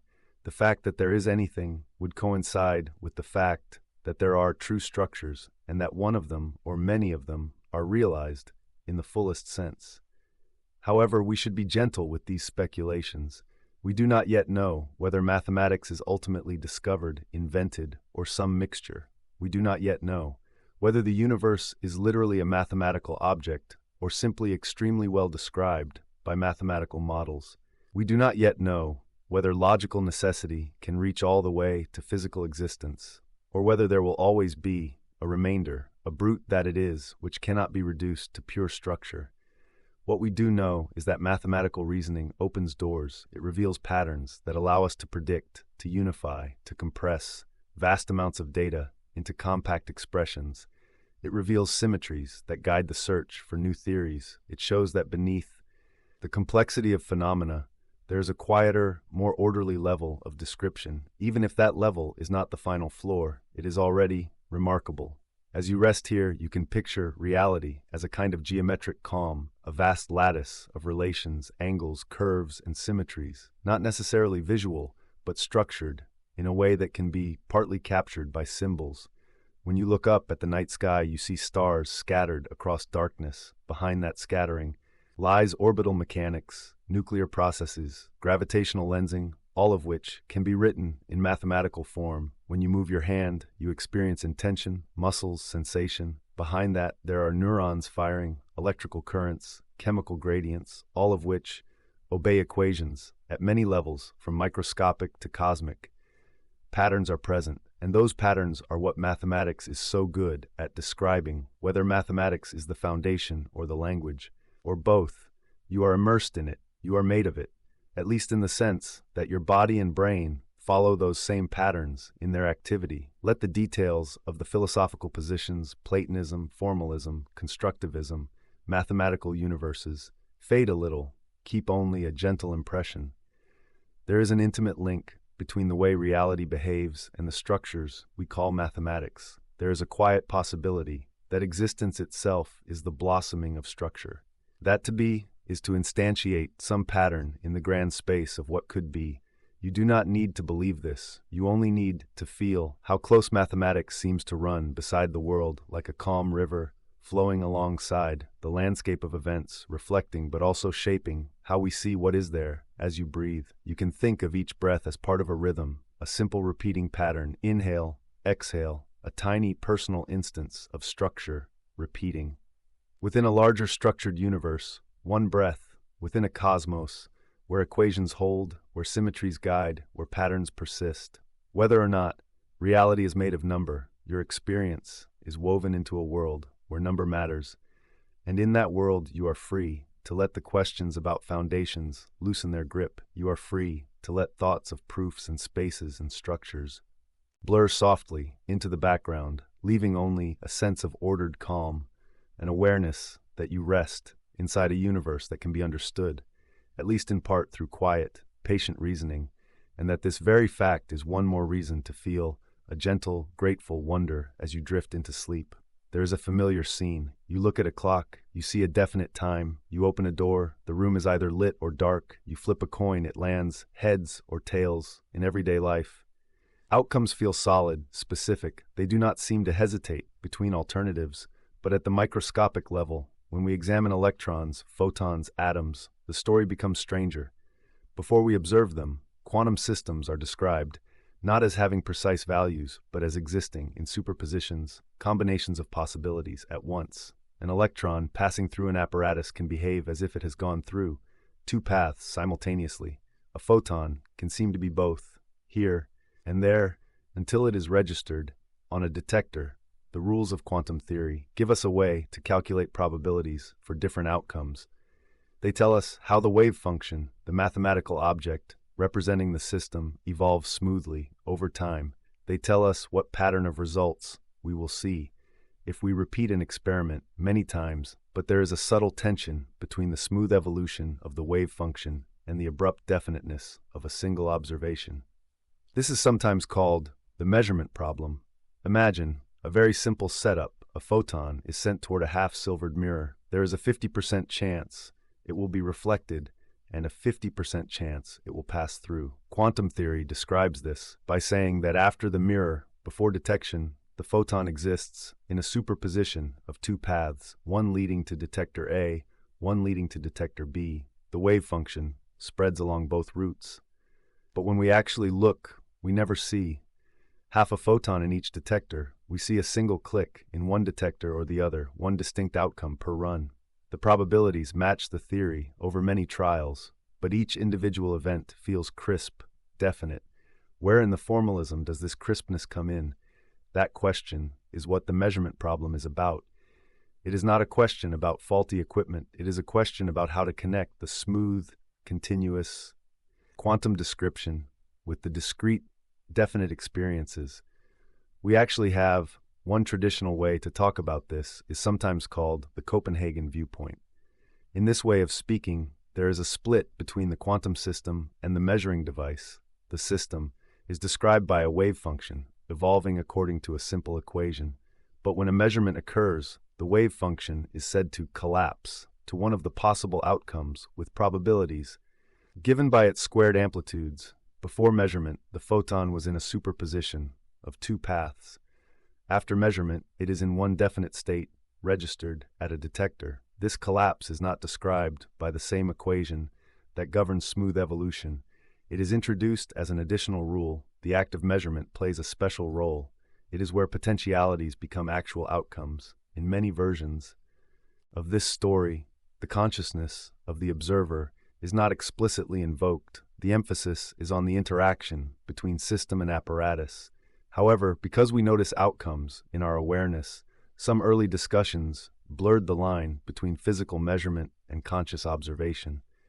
This gave rise to popular summaries, suggesting that the mind somehow forces reality to make up its mind, as if the universe waited to see what we would look at before choosing how to behave. Most physicists today would say, this is too strong. They would say that the relevant interaction is between the quantum system and a macroscopic device or environment, not necessarily between the system and a conscious mind. Still, the language of collapse and the special status of measurement leaves room for confusion and leads naturally to the thought that observation has a deep role in how reality appears. An alternative viewpoint takes a different path. Instead of adding a special collapse rule, it keeps the smooth quantum evolution at all times. On this approach, when a measurement happens, there is no abrupt change in the underlying wave function. Instead, the total state of system plus apparatus branches into different components. In one branch, the detector registers A. In another branch, the detector registers B. Each branch contains a consistent record of a definite outcome and an observer who has seen that outcome. From the inside, each observer feels as if the wave function has collapsed to the result they experience. From the outside, the full state contains all branches evolving together. This is the essence of many world-style interpretations. In them, observation does not create reality. It correlates observers with particular branches. The role of consciousness is to be part of the physical process, not something outside it. The wave function encompasses everything, including measuring devices and brains. What we call a world is a branch where macroscopic objects have definite shapes and positions and where events follow a quasi-classical order. In this picture, awareness travels along a single branch, perceiving a single outcome, even though the full state is a superposition of many such branches. A third family of views proposes that the wave function really does collapse, but not because of mind, rather because some physical process triggers it. In these objective collapse models, the laws of quantum mechanics are slightly modified. There is a tiny tendency for superpositions to spontaneously localize, for definite outcomes to emerge. Even without measurement, in everyday situations, the effect is negligible. But when systems become large enough or entangled with enough degrees of freedom, the tendency becomes strong. Superpositions of macroscopically distinct states decay quickly into one or another branch. This gives us the familiar experience of definite outcomes without requiring a special role for observation. Consciousness, again, is treated as part of the physical machinery, not as an external agent. There are other interpretations, variations, and refinements, but they share a common feature.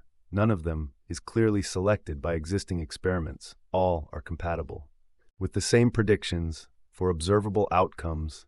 At least so far, they differ mainly in how they describe the unseen processes behind those outcomes, whether they treat collapse as real or as apparent, whether they view the wave function as a physical field or as a tool for tracking information, whether they introduce new dynamics or keep the old. For the quiet question you are exploring tonight, this diversity has a simple implication: the precise role of observation in quantum mechanics is still not fully understood. We know how to use the theory, we know how to compute predictions, we know that measurements produce definite results, but the deeper story about what is happening when a possibility becomes an outcome remains unsettled. In parallel, there is another mystery, not about electrons, but about you and your awareness. You experience a continuous flow of perceptions, thoughts, feelings. You are aware of the room, of the sensation of your body, of the thoughts passing through your mind.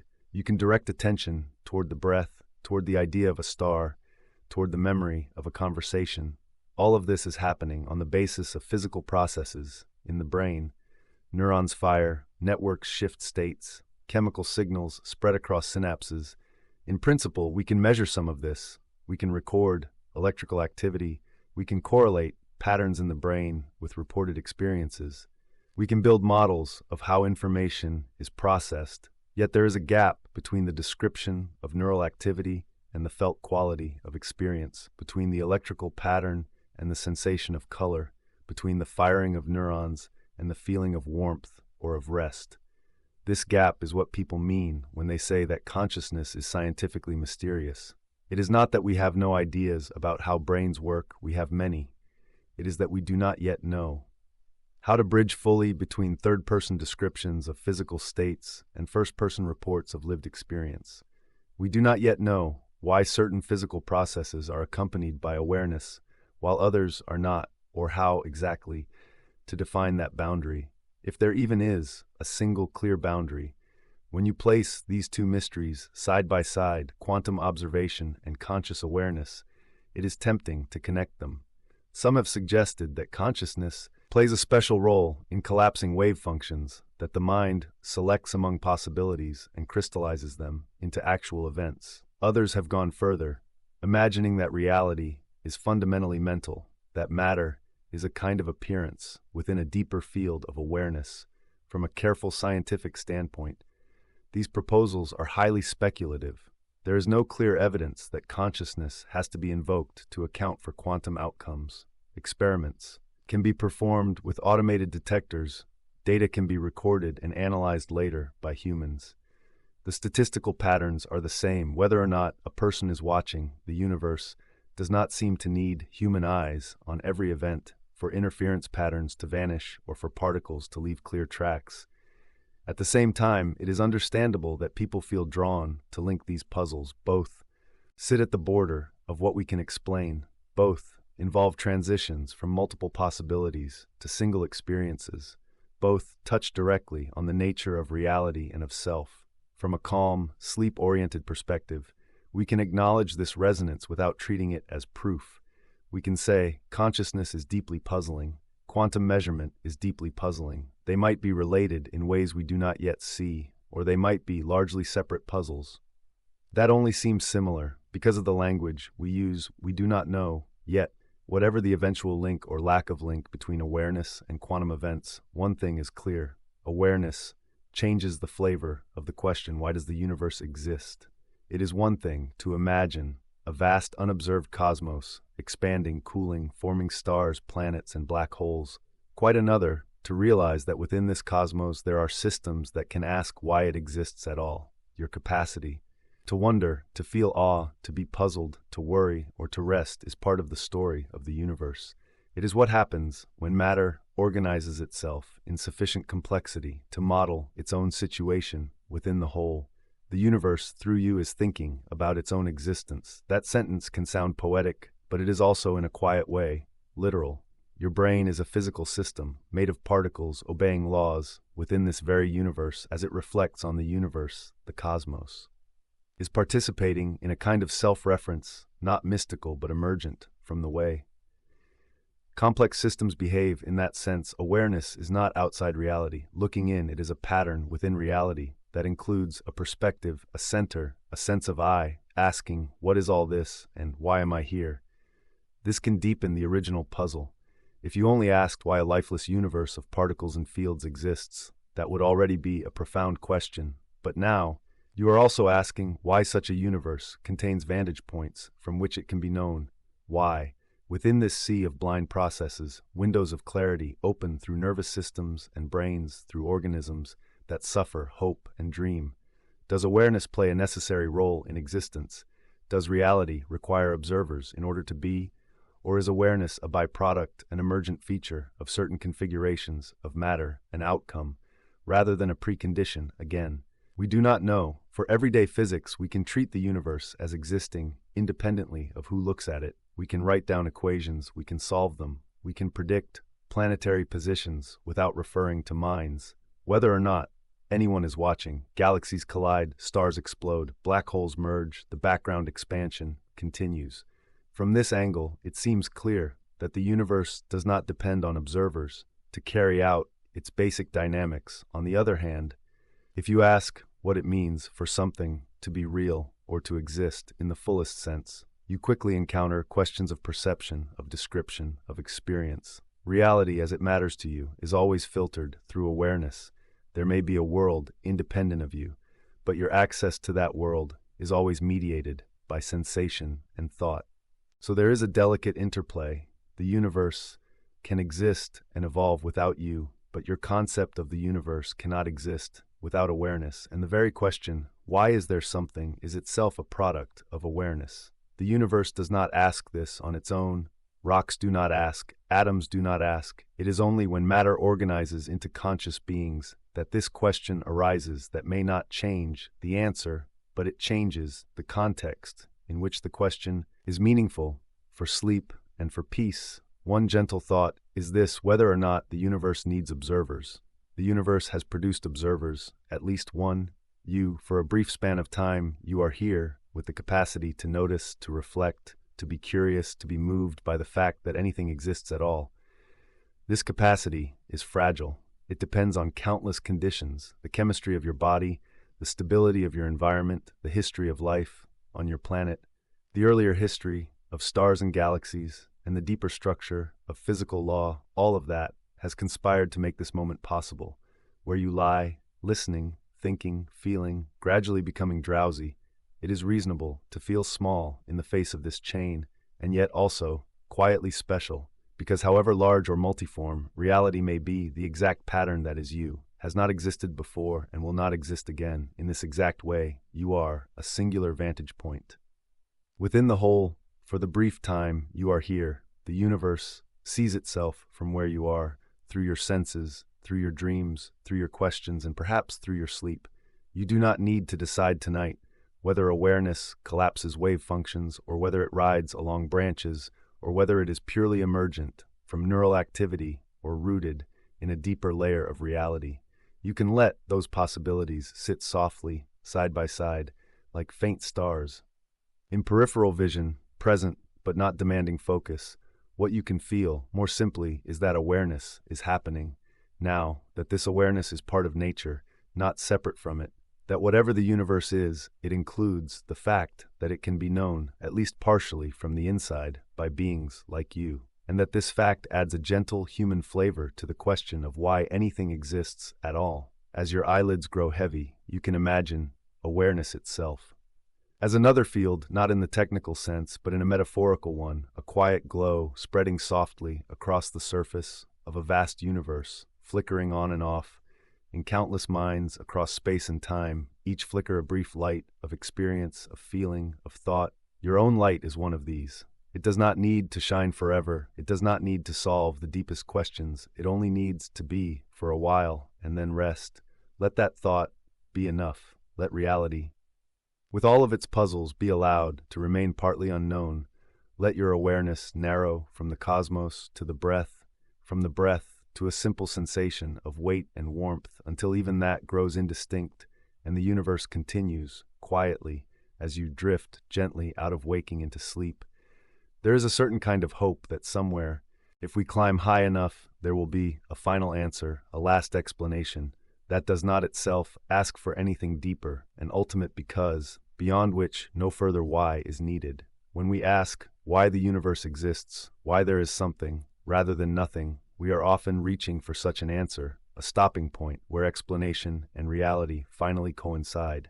Tonight, you can approach these ideas gently, not to decide among them, but to feel how each one addresses the question, and how each one leaves a remainder, a quiet region where mystery persists. One of the oldest families of ultimate answers appeals to some form of divinity, a mind, a source, a being that exists, not as one more thing inside the universe, but as the ground of the universe itself. In some traditions, this source is personal, capable of intention, desire, and choice. In others, it is more abstract, a necessary reality beyond space and time, from which all contingent things depend. In either case, the basic idea is that the universe does not explain itself. It is explained by something that must exist where the universe could have failed to exist. This deeper reality cannot fail to be. According to such views, everything that comes into being does so because this source creates, sustains, or emanates it. The details differ widely across philosophies and religions, but the core move is similar. Instead of a self-standing cosmos, we have a dependent cosmos resting on something that is not dependent. In the same way, from this angle, arguments about contingency and necessity take on a particular form. The universe and its contents are contingent. They could have been otherwise or not at all, but it seems unsatisfying to some thinkers to say that such a contingent reality simply exists with no deeper reason, so they propose a necessary being, something whose non-existence is impossible. At least conceptually, all contingent things would then ultimately depend on this necessary foundation. The argument is not empirical. It does not measure the necessary being with instruments. It is conceptual. It asks whether there must be something that explains why contingent beings exist at all, and concludes that there must. It then identifies that something with a necessary being or a necessary ground. This move connects metaphysics with ideas of divinity, without specifying all the properties that different traditions might ascribe a necessary being, in this sense, is not one more item within the inventory of the universe. It is the condition for there being any inventory at all. Some people find this satisfying. It feels like a firm anchor. The chain of why, which seemed to stretch back indefinitely, finds a final link. Others are less convinced. They ask what it means. For something to be necessary, in this strong sense, is it really true that we can know by pure reason that some being cannot fail to exist? They also ask whether shifting from why is there a universe to why is there a necessary being has really removed mystery or merely placed it somewhere else. After all, one can still ask why this necessary being rather than another, or why reality has this particular form of necessity at all. In that sense, even the idea of a necessary foundation may not fully dissolve the sense of astonishment. It may reframe it as astonishment that such a reality exists rather than astonishment that the universe exists on its own. Another possible endpoint is simpler, though in its own way more stark. It says, the universe, or the totality of reality, is a brute fact. It does not have an explanation beyond itself. It simply is on this view. The demand for a deeper why, at some point, has to stop, not because we have found a special kind of being, but because the idea that everything must be explained by something else cannot be continued forever. At some point, there is just a basic reality with certain properties that admits of no further reason. It is not necessary, in the logical sense. It could have been otherwise, or different, but it happens to be this way. That is all. This position can feel unsatisfying. To a mind that craves closure, we are used to asking, why is the water boiling? Because the stove is on. Why is the stove on? Because someone turned the knob. Our habits of explanation look outward for causes and reasons to be told. That is just how it is. Can feel incomplete, yet from another angle, the brute fact idea is merely an honest recognition that an infinite chain of explanations may not be meaningful or necessary, and that even if we postulate a necessary ground, we may simply have placed the brute is at a different level. We would then be saying, it is a brute fact that this necessary reality exists, rather than it is a brute fact that some universe exists. The unexplained remainder is still there, only described differently. This thought leads some philosophers to suggest that brute fact, in some form, may be unavoidable. No matter which framework we choose, there is another family of ideas in which reality is necessary. Not because of a special being, but because of logical structure. In such pictures, it may be argued that nothing, in the absolute sense, is not a coherent possibility, or that the simplest consistent structure is one in which something exists. One proposal is that all possible realities exist in some sense. Every consistent way for things to be is realized. Then the question, why this universe, becomes, why am I in this universe? And the answer is anthropic. You find yourself in a region compatible with your existence because you could not find yourself anywhere else. In this broadest version, reality is not a single universe, but the sum total of all possible universes, each one a logical structure brought into being by the mere fact that it can be. Another proposal is more selective. Perhaps only the simplest or most elegant structure exists, or only those that satisfy some criterion of maximal consistency or harmony. Reality, then, would be determined by a logical rule, choosing among possibilities. In any of these cases, the hope is that existence can be seen as an instance of something like logical necessity, that a proper understanding of possibility and consistency will show that some sort of being is inevitable, while pure non-being is excluded. Yet here too questions remain. What exactly counts? As a possible universe, what measure do we place over the space of possibilities? Why should all of them exist? Rather than only some, why should simplicity or elegance be the deciding principle? And even if they are, why should those principles themselves hold at the ultimate level? We can still ask why the space of possibilities has the structure it has, why logical laws are the way they are, why consistency has the shape it has, and why reality conforms to this. Rather than some other metastructure, once again, mystery is not abolished, it is relocated from the existence of a specific universe to the existence of a space of possibilities and of the rules that govern that space. A more recent style of ultimate explanation in popular imagination invokes the idea of simulation. In this picture, what you experience as the universe is a constructed environment running on some deeper substrate, perhaps in a higher level civilization. Perhaps in a different physics, you and your world would then be data structures, patterns of information within a larger system. On this view, the reason your universe exists is that someone or something built it for research, for curiosity, for entertainment, for reasons unknown to you. In one sense, this is a very old idea. It echoes myths of reality as a dream, as a story, as a creation. In another sense, it is framed in contemporary language of computation and virtual worlds. As a proposed explanation, it shifts attention up one level from your universe to the base reality in which the simulation runs. But then the deeper question returns: why does that base reality exist? Why does it contain beings capable of running simulations? Why does it have laws which allow for such complexity?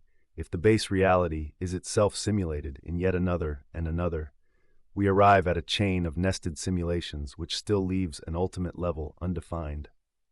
The fundamental ground would either be a non-simulated realm or a loop of simulations, somehow self-sustaining. Either way, we end up with a version of the earlier situations, a basic reality whose existence is not fully explained within the theory that invokes it. The simulation idea may help explain certain features of our specific universe in some speculative models, but as an answer to why anything exists at all, it seems to move the problem rather than resolve it.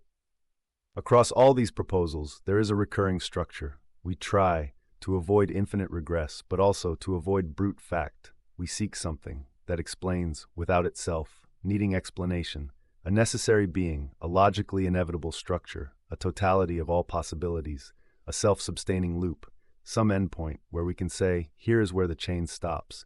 Yet whenever we stare at that endpoint, we can still ask quietly, why this rather than none? It may be that our minds are not well suited to accept an ultimate brute fact without also feeling an itch for a deeper reason. It may also be that our concepts of necessity and possibility are shaped by the limited environments in which we evolved and may not extend cleanly to whatever the absolute ground of reality may be. We use the tools we have, causal reasoning, logical inference, mathematical elegance, but those tools may have limits. They may not be capable of fully grasping why there is being, rather than its absence, assuming such an absence is actually meaningful. For some, this thought is unsettling. If explanation has limits, if there cannot be a complete account of why there is something rather than nothing, then the world feels partly opaque, resistant to understanding. For others, this thought is oddly calming. If there must always be an unexplained remainder, then the pressure to solve existence lifts. The mystery is not a failure. It is a structural feature of what it means to be finite minds in an infinite context, in the same way that you cannot see your own face directly without a mirror. You may not be able to step outside existence to see it from a fully external viewpoint. You are inside what you are trying to explain. That circularity may guarantee some degree of incompleteness. In the account you can form, explanation may be like a ladder. You can climb many rungs, you can see further and further, but at no finite rung do you see the entire ladder and the ground from which it rises all at once. It is also worth remembering that in practice, in science and life, we are comfortable with partial understanding. We do not know every detail of how a hurricane forms, yet we know enough to model its path. We do not know every step of a star's interior processes, yet we understand the broad stages of stellar evolution. We do not know exactly how consciousness arises from neural activity, yet we know that damage to certain regions changes experience. We live with incomplete theories, and still they are useful. They guide action, they support prediction, they deepen appreciation.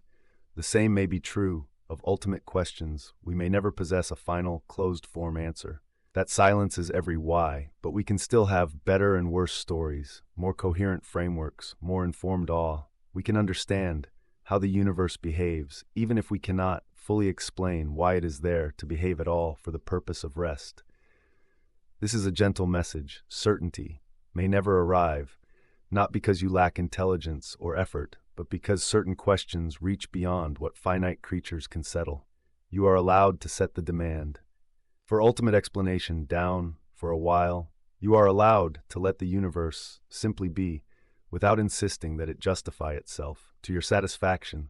Like watching the ocean, you do not need to understand every current, every molecule, to feel that it is vast and real and enough. The same be true of existence as a whole. You can imagine all the theories you have heard or might hear, images of a necessary ground, of a brute fact cosmos, of logical spaces, of many possible worlds, of simulated realities, of infinite chains. Let them drift like faint constellations across the inner sky, each one illuminating a slightly different pattern of meaning, each one leaving a region of darkness between its stars. Those dark regions are not errors, they are where mystery lives. They are the places where your questioning touches the edge of what can be known by a mind like yours. Instead of fighting them, you can let them be part of the scene, the known and the unknown, side by side, silent, vast, and strangely soothing. In that shared silence, the pressure to conclude softens. There is no exam, no deadline, no need to pick a final answer. There is only the quiet fact that the universe exists, that questions exist, that you exist, long enough to notice both and to drift gently between them as awareness loosens and sleep arrives. There is a simple fact. You exist, you, in this moment, breathing, thinking, lying somewhere in a room inside a universe that does not owe you an explanation. And yet, you can ask for one. You can wonder about the whole.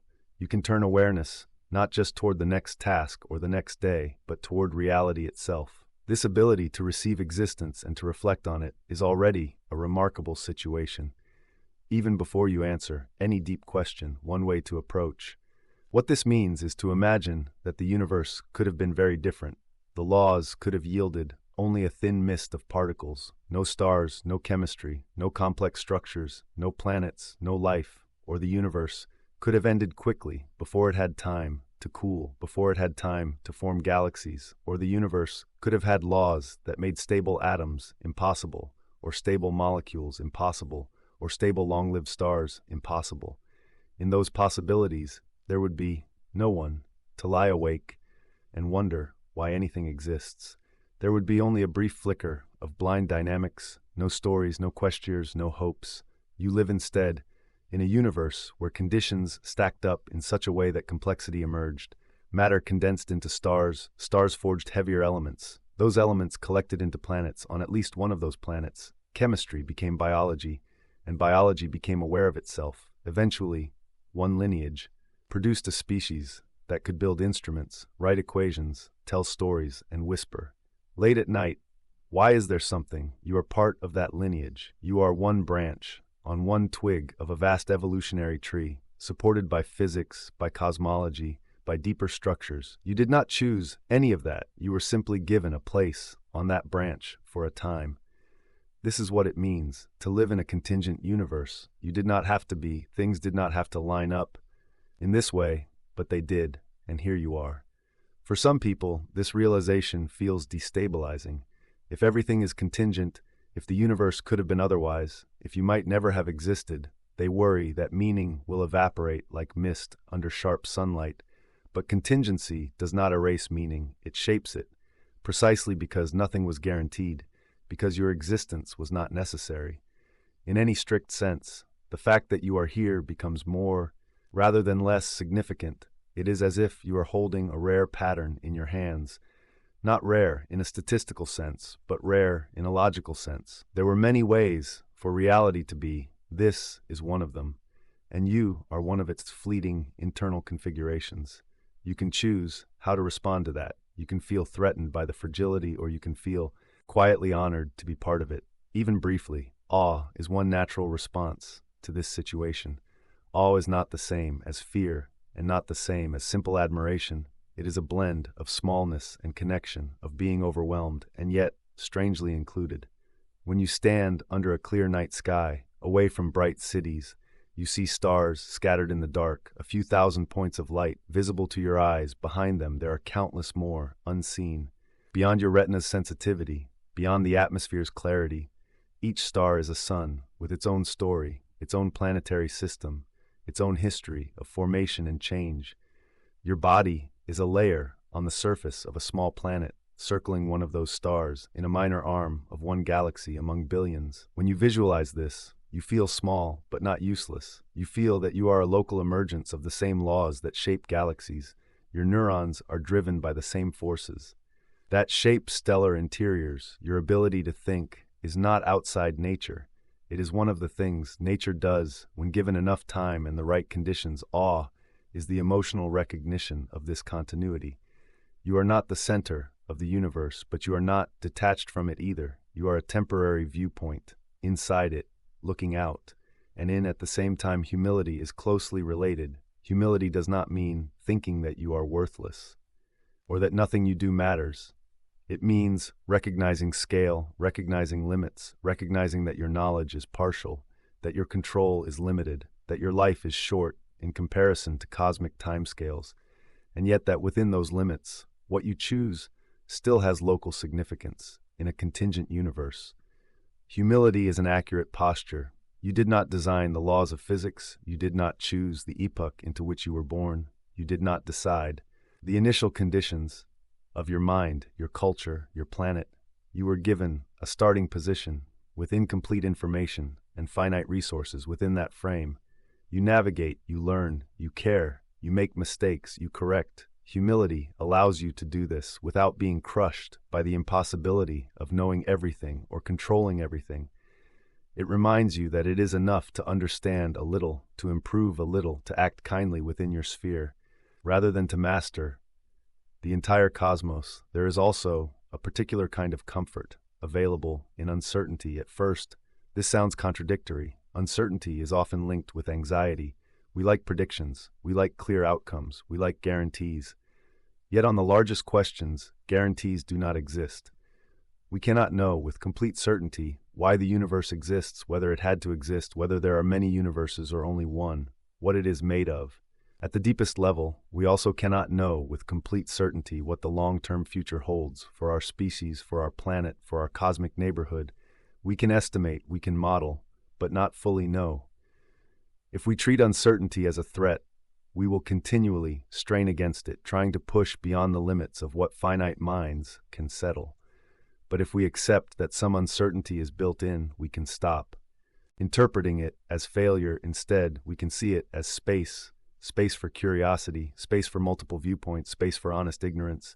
Without shame, you can say, "I do not know," about the largest questions, and let that sentence carry not only incompleteness, but also a kind of relief. You no longer have to hold the universe in a tight fist. You can let it be, partly ungrasped, and still feel safe, because safety at this scale does not mean control. It means recognizing that you are one small part of a much larger process, which has continued long before you arrived and will continue long after you have gone. Your not knowing does not endanger the cosmos. Your not knowing is simply a feature of being what you are. Wonder is the mental state that often fills the space left by certainty. When certainty relaxes, wonder can expand. Wonder is not just liking something, it is the recognition that there is more to understand than you currently see. It is a dynamic state, a readiness to explore conceptually or imaginatively. It can be triggered by details, a mathematical idea, a biological adaptation, a pattern of behavior, or by vast scales, galactic structures, cosmic background radiation. The idea of a multiverse, it is neither naive nor irrational. It does not demand immediate answers. It does not collapse complexity into slogans. Wonder lets questions remain questions for a long time, without pressing for closure at a pace that the world cannot satisfy. In that sense, wonder is well suited to late-night thought. You can lie quietly and allow your mind to move slowly from one possibility to another, without verdicts, without urgency, just tracing the contours of what might be and resting in the fact that whatever the structure of reality truly is, you are inside it, participating in it for a while, whether you understand it completely or not. Another aspect of living inside the mystery is recognizing the quiet privilege of existing at all.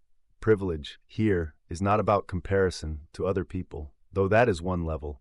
It is about comparison to non-existence, to the state where there is no you, no experiences, no possibilities of joy or sadness, no memories, no plans. For most of the history of the universe, you did not exist. For most of the future, you will not exist in the intervals before and after. There will be stars, planets, processes, but not your particular pattern of experience right now. That pattern is active. It can feel pleasure. It can feel pain. It can feel curiosity. It can feel calm. This is not a reason to ignore suffering or to pretend that everything is ideal. It is a reminder that even the capacity to have any experience is a rare configuration in the space of all that is possible. You do not need to constantly celebrate your existence. That would be exhausting. You only need to occasionally recognize that being able to listen, to think, to sleep, to wake is already a non-trivial state in a universe that could easily have gone on without producing creatures like you at all. From this angle, meaning is not something that must be bestowed from outside by an external purpose. It is something that emerges from the fact that you are able to value, to care, to choose within your finite span. If you help another being suffer less, if you create something that endures, if you understand a small part of the world more clearly, if you love or are loved, those are local but genuine forms of meaning. They do not require the universe to have been designed with you in mind. They arise because you exist here now inside the conditions you were given. The night sky can serve as a steady reminder of all of this. Even if you cannot see many stars where you are, you can imagine a clear sky above some dark field far from city lights, the dome overhead filled with faint points, each one an object separated from you by enormous distance.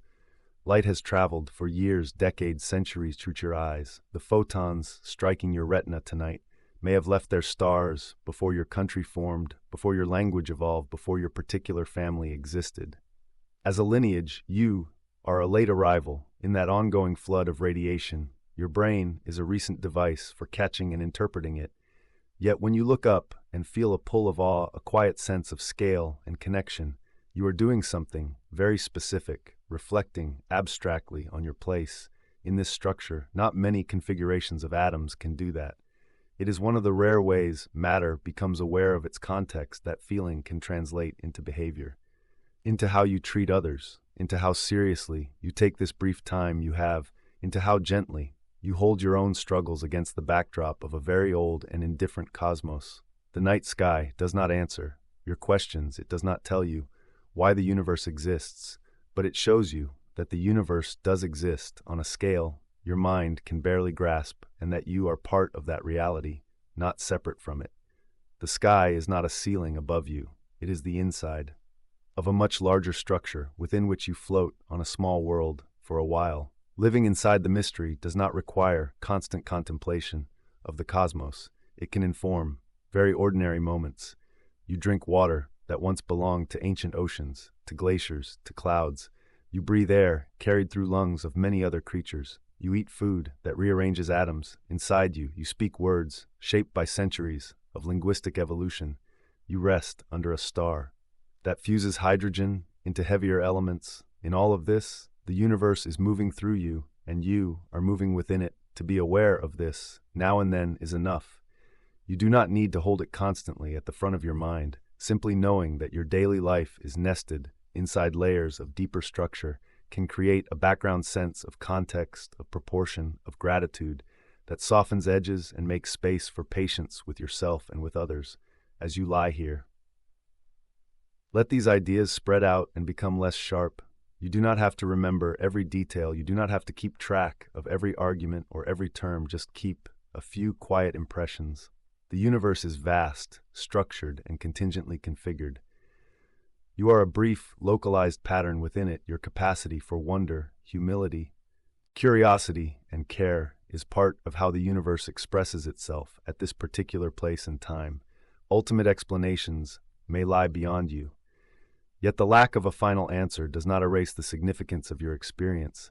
It frames it as a rare event in a landscape that could have been empty. From that perspective, it is enough to live a single finite life with some measure of understanding and some measure of compassion, and to rest, knowing that you were, once, a conscious point inside the great field of being. As your thoughts grow slower, you can allow the question, why does the universe exist, to fade into a softer recognition. The universe exists, I exist within it, for a while. That is the condition in which you will sleep tonight, inside the mystery, held by laws you did not choose, within a cosmos you did not design, experiencing a short interval of awareness before returning to darkness and dream. There is a moment before sleep when the world grows very quiet. Outside, everything continues: traffic, weather, the slow turning of the planet. But inside, things begin to soften. Thoughts lose their sharp edges, memories loosen, and the boundaries between one idea and the next start to blur. You are approaching that moment now, held within a universe that is older and larger than anything you will ever fully imagine, and yet some part of that vastness is here, as this simple experience of lying still and drifting across everything. You have heard, one fact has remained constant. The universe exists. It did not have to resemble your expectations.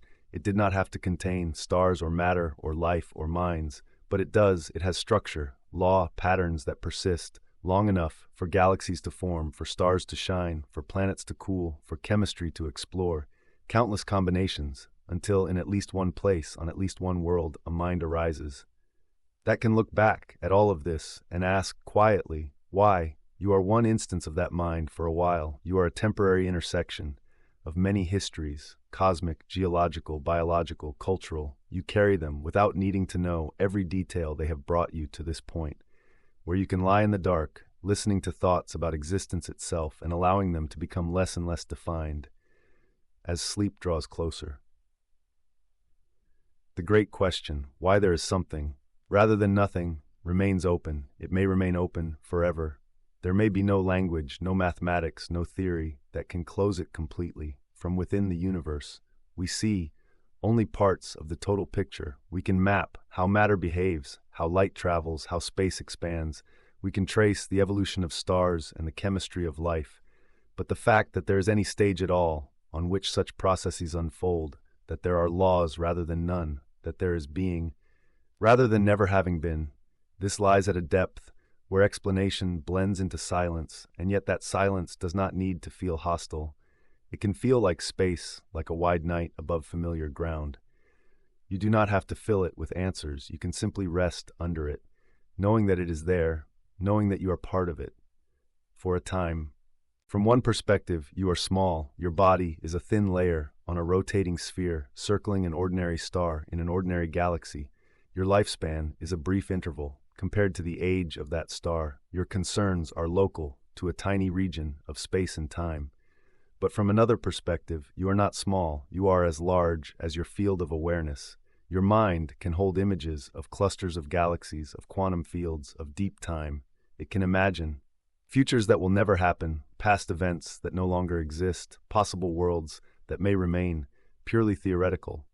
All of this can be present in a single quiet moment, in the dark, within a brain, just a little bigger than your two hands. Your scale is both modest and immense at once. You are a bridge between the microscopic and the cosmic, between the immediate and the abstract, between the limited and the infinite.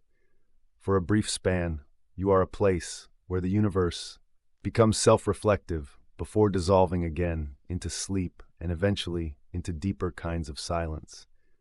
There is a kind of peace that comes from accepting this, from seeing that you do not have to defend your own importance against the size of the cosmos, nor shrink your sense of wonder to fit the routines of daily life.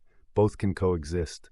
You can pay attention to small tasks, to conversations, to responsibilities, and still carry in the background a steady awareness that you are part of something vast and unchosen. You did not design it.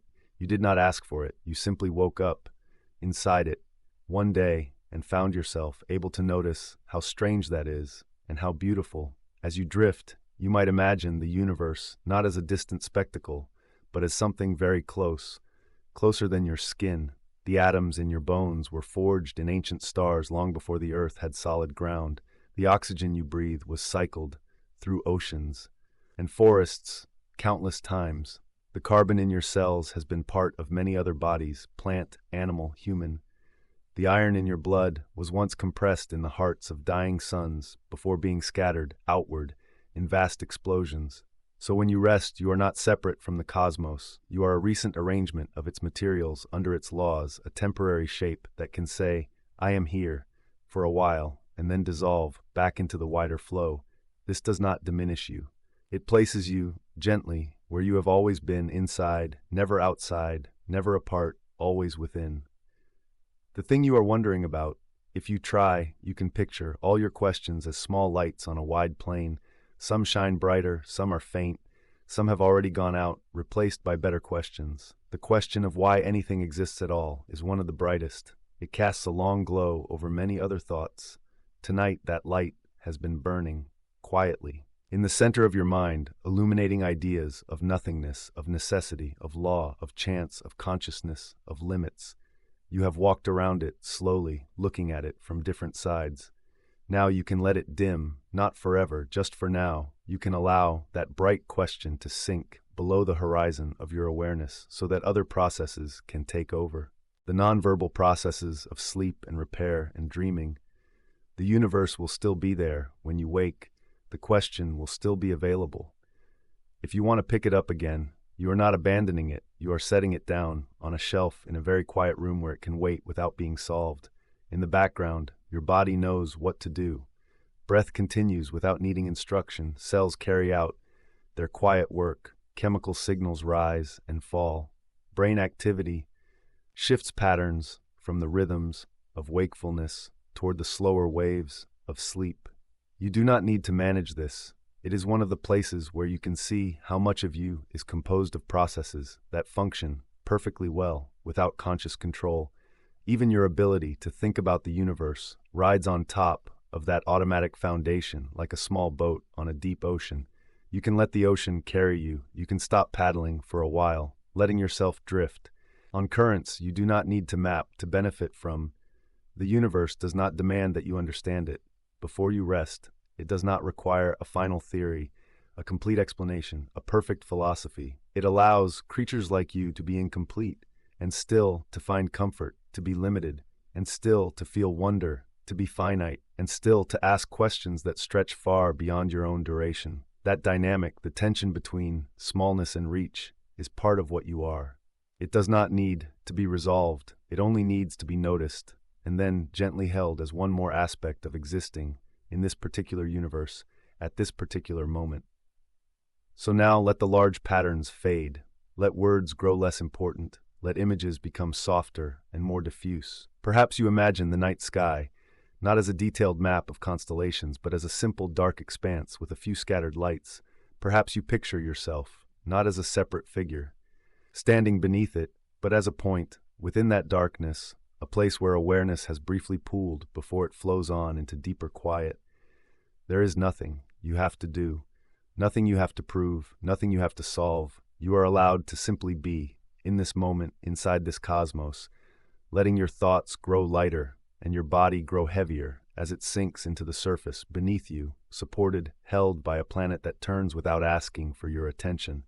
In the end, all the questions about why there is something, rather than nothing, return to a single feeling of astonishment that there is anything at all, that you can notice it, that you can care. You do not need to translate that feeling into a system or a conclusion. It can remain what it is, a quiet amazement that accompanies you from waking into sleep. As you cross that boundary now, you step from the narrow beam of focused awareness into a wider, darker field, where thoughts dissolve into images and images into formless rest. The universe continues on every scale, from particle interactions to the motion of galaxies. It does not pause when you sleep. It carries you along with it, gently, effortlessly. You can let go of the need to stay awake, to keep watch, to hold everything in place. The cosmos is already holding you. You are free to rest, to drift, to disappear for a while into dream and into deep unknowing. The universe exists. You exist within it. For this brief interval that is enough. You can let that be your final thought for now, and then let even that thought fade into the soft, wordless dark.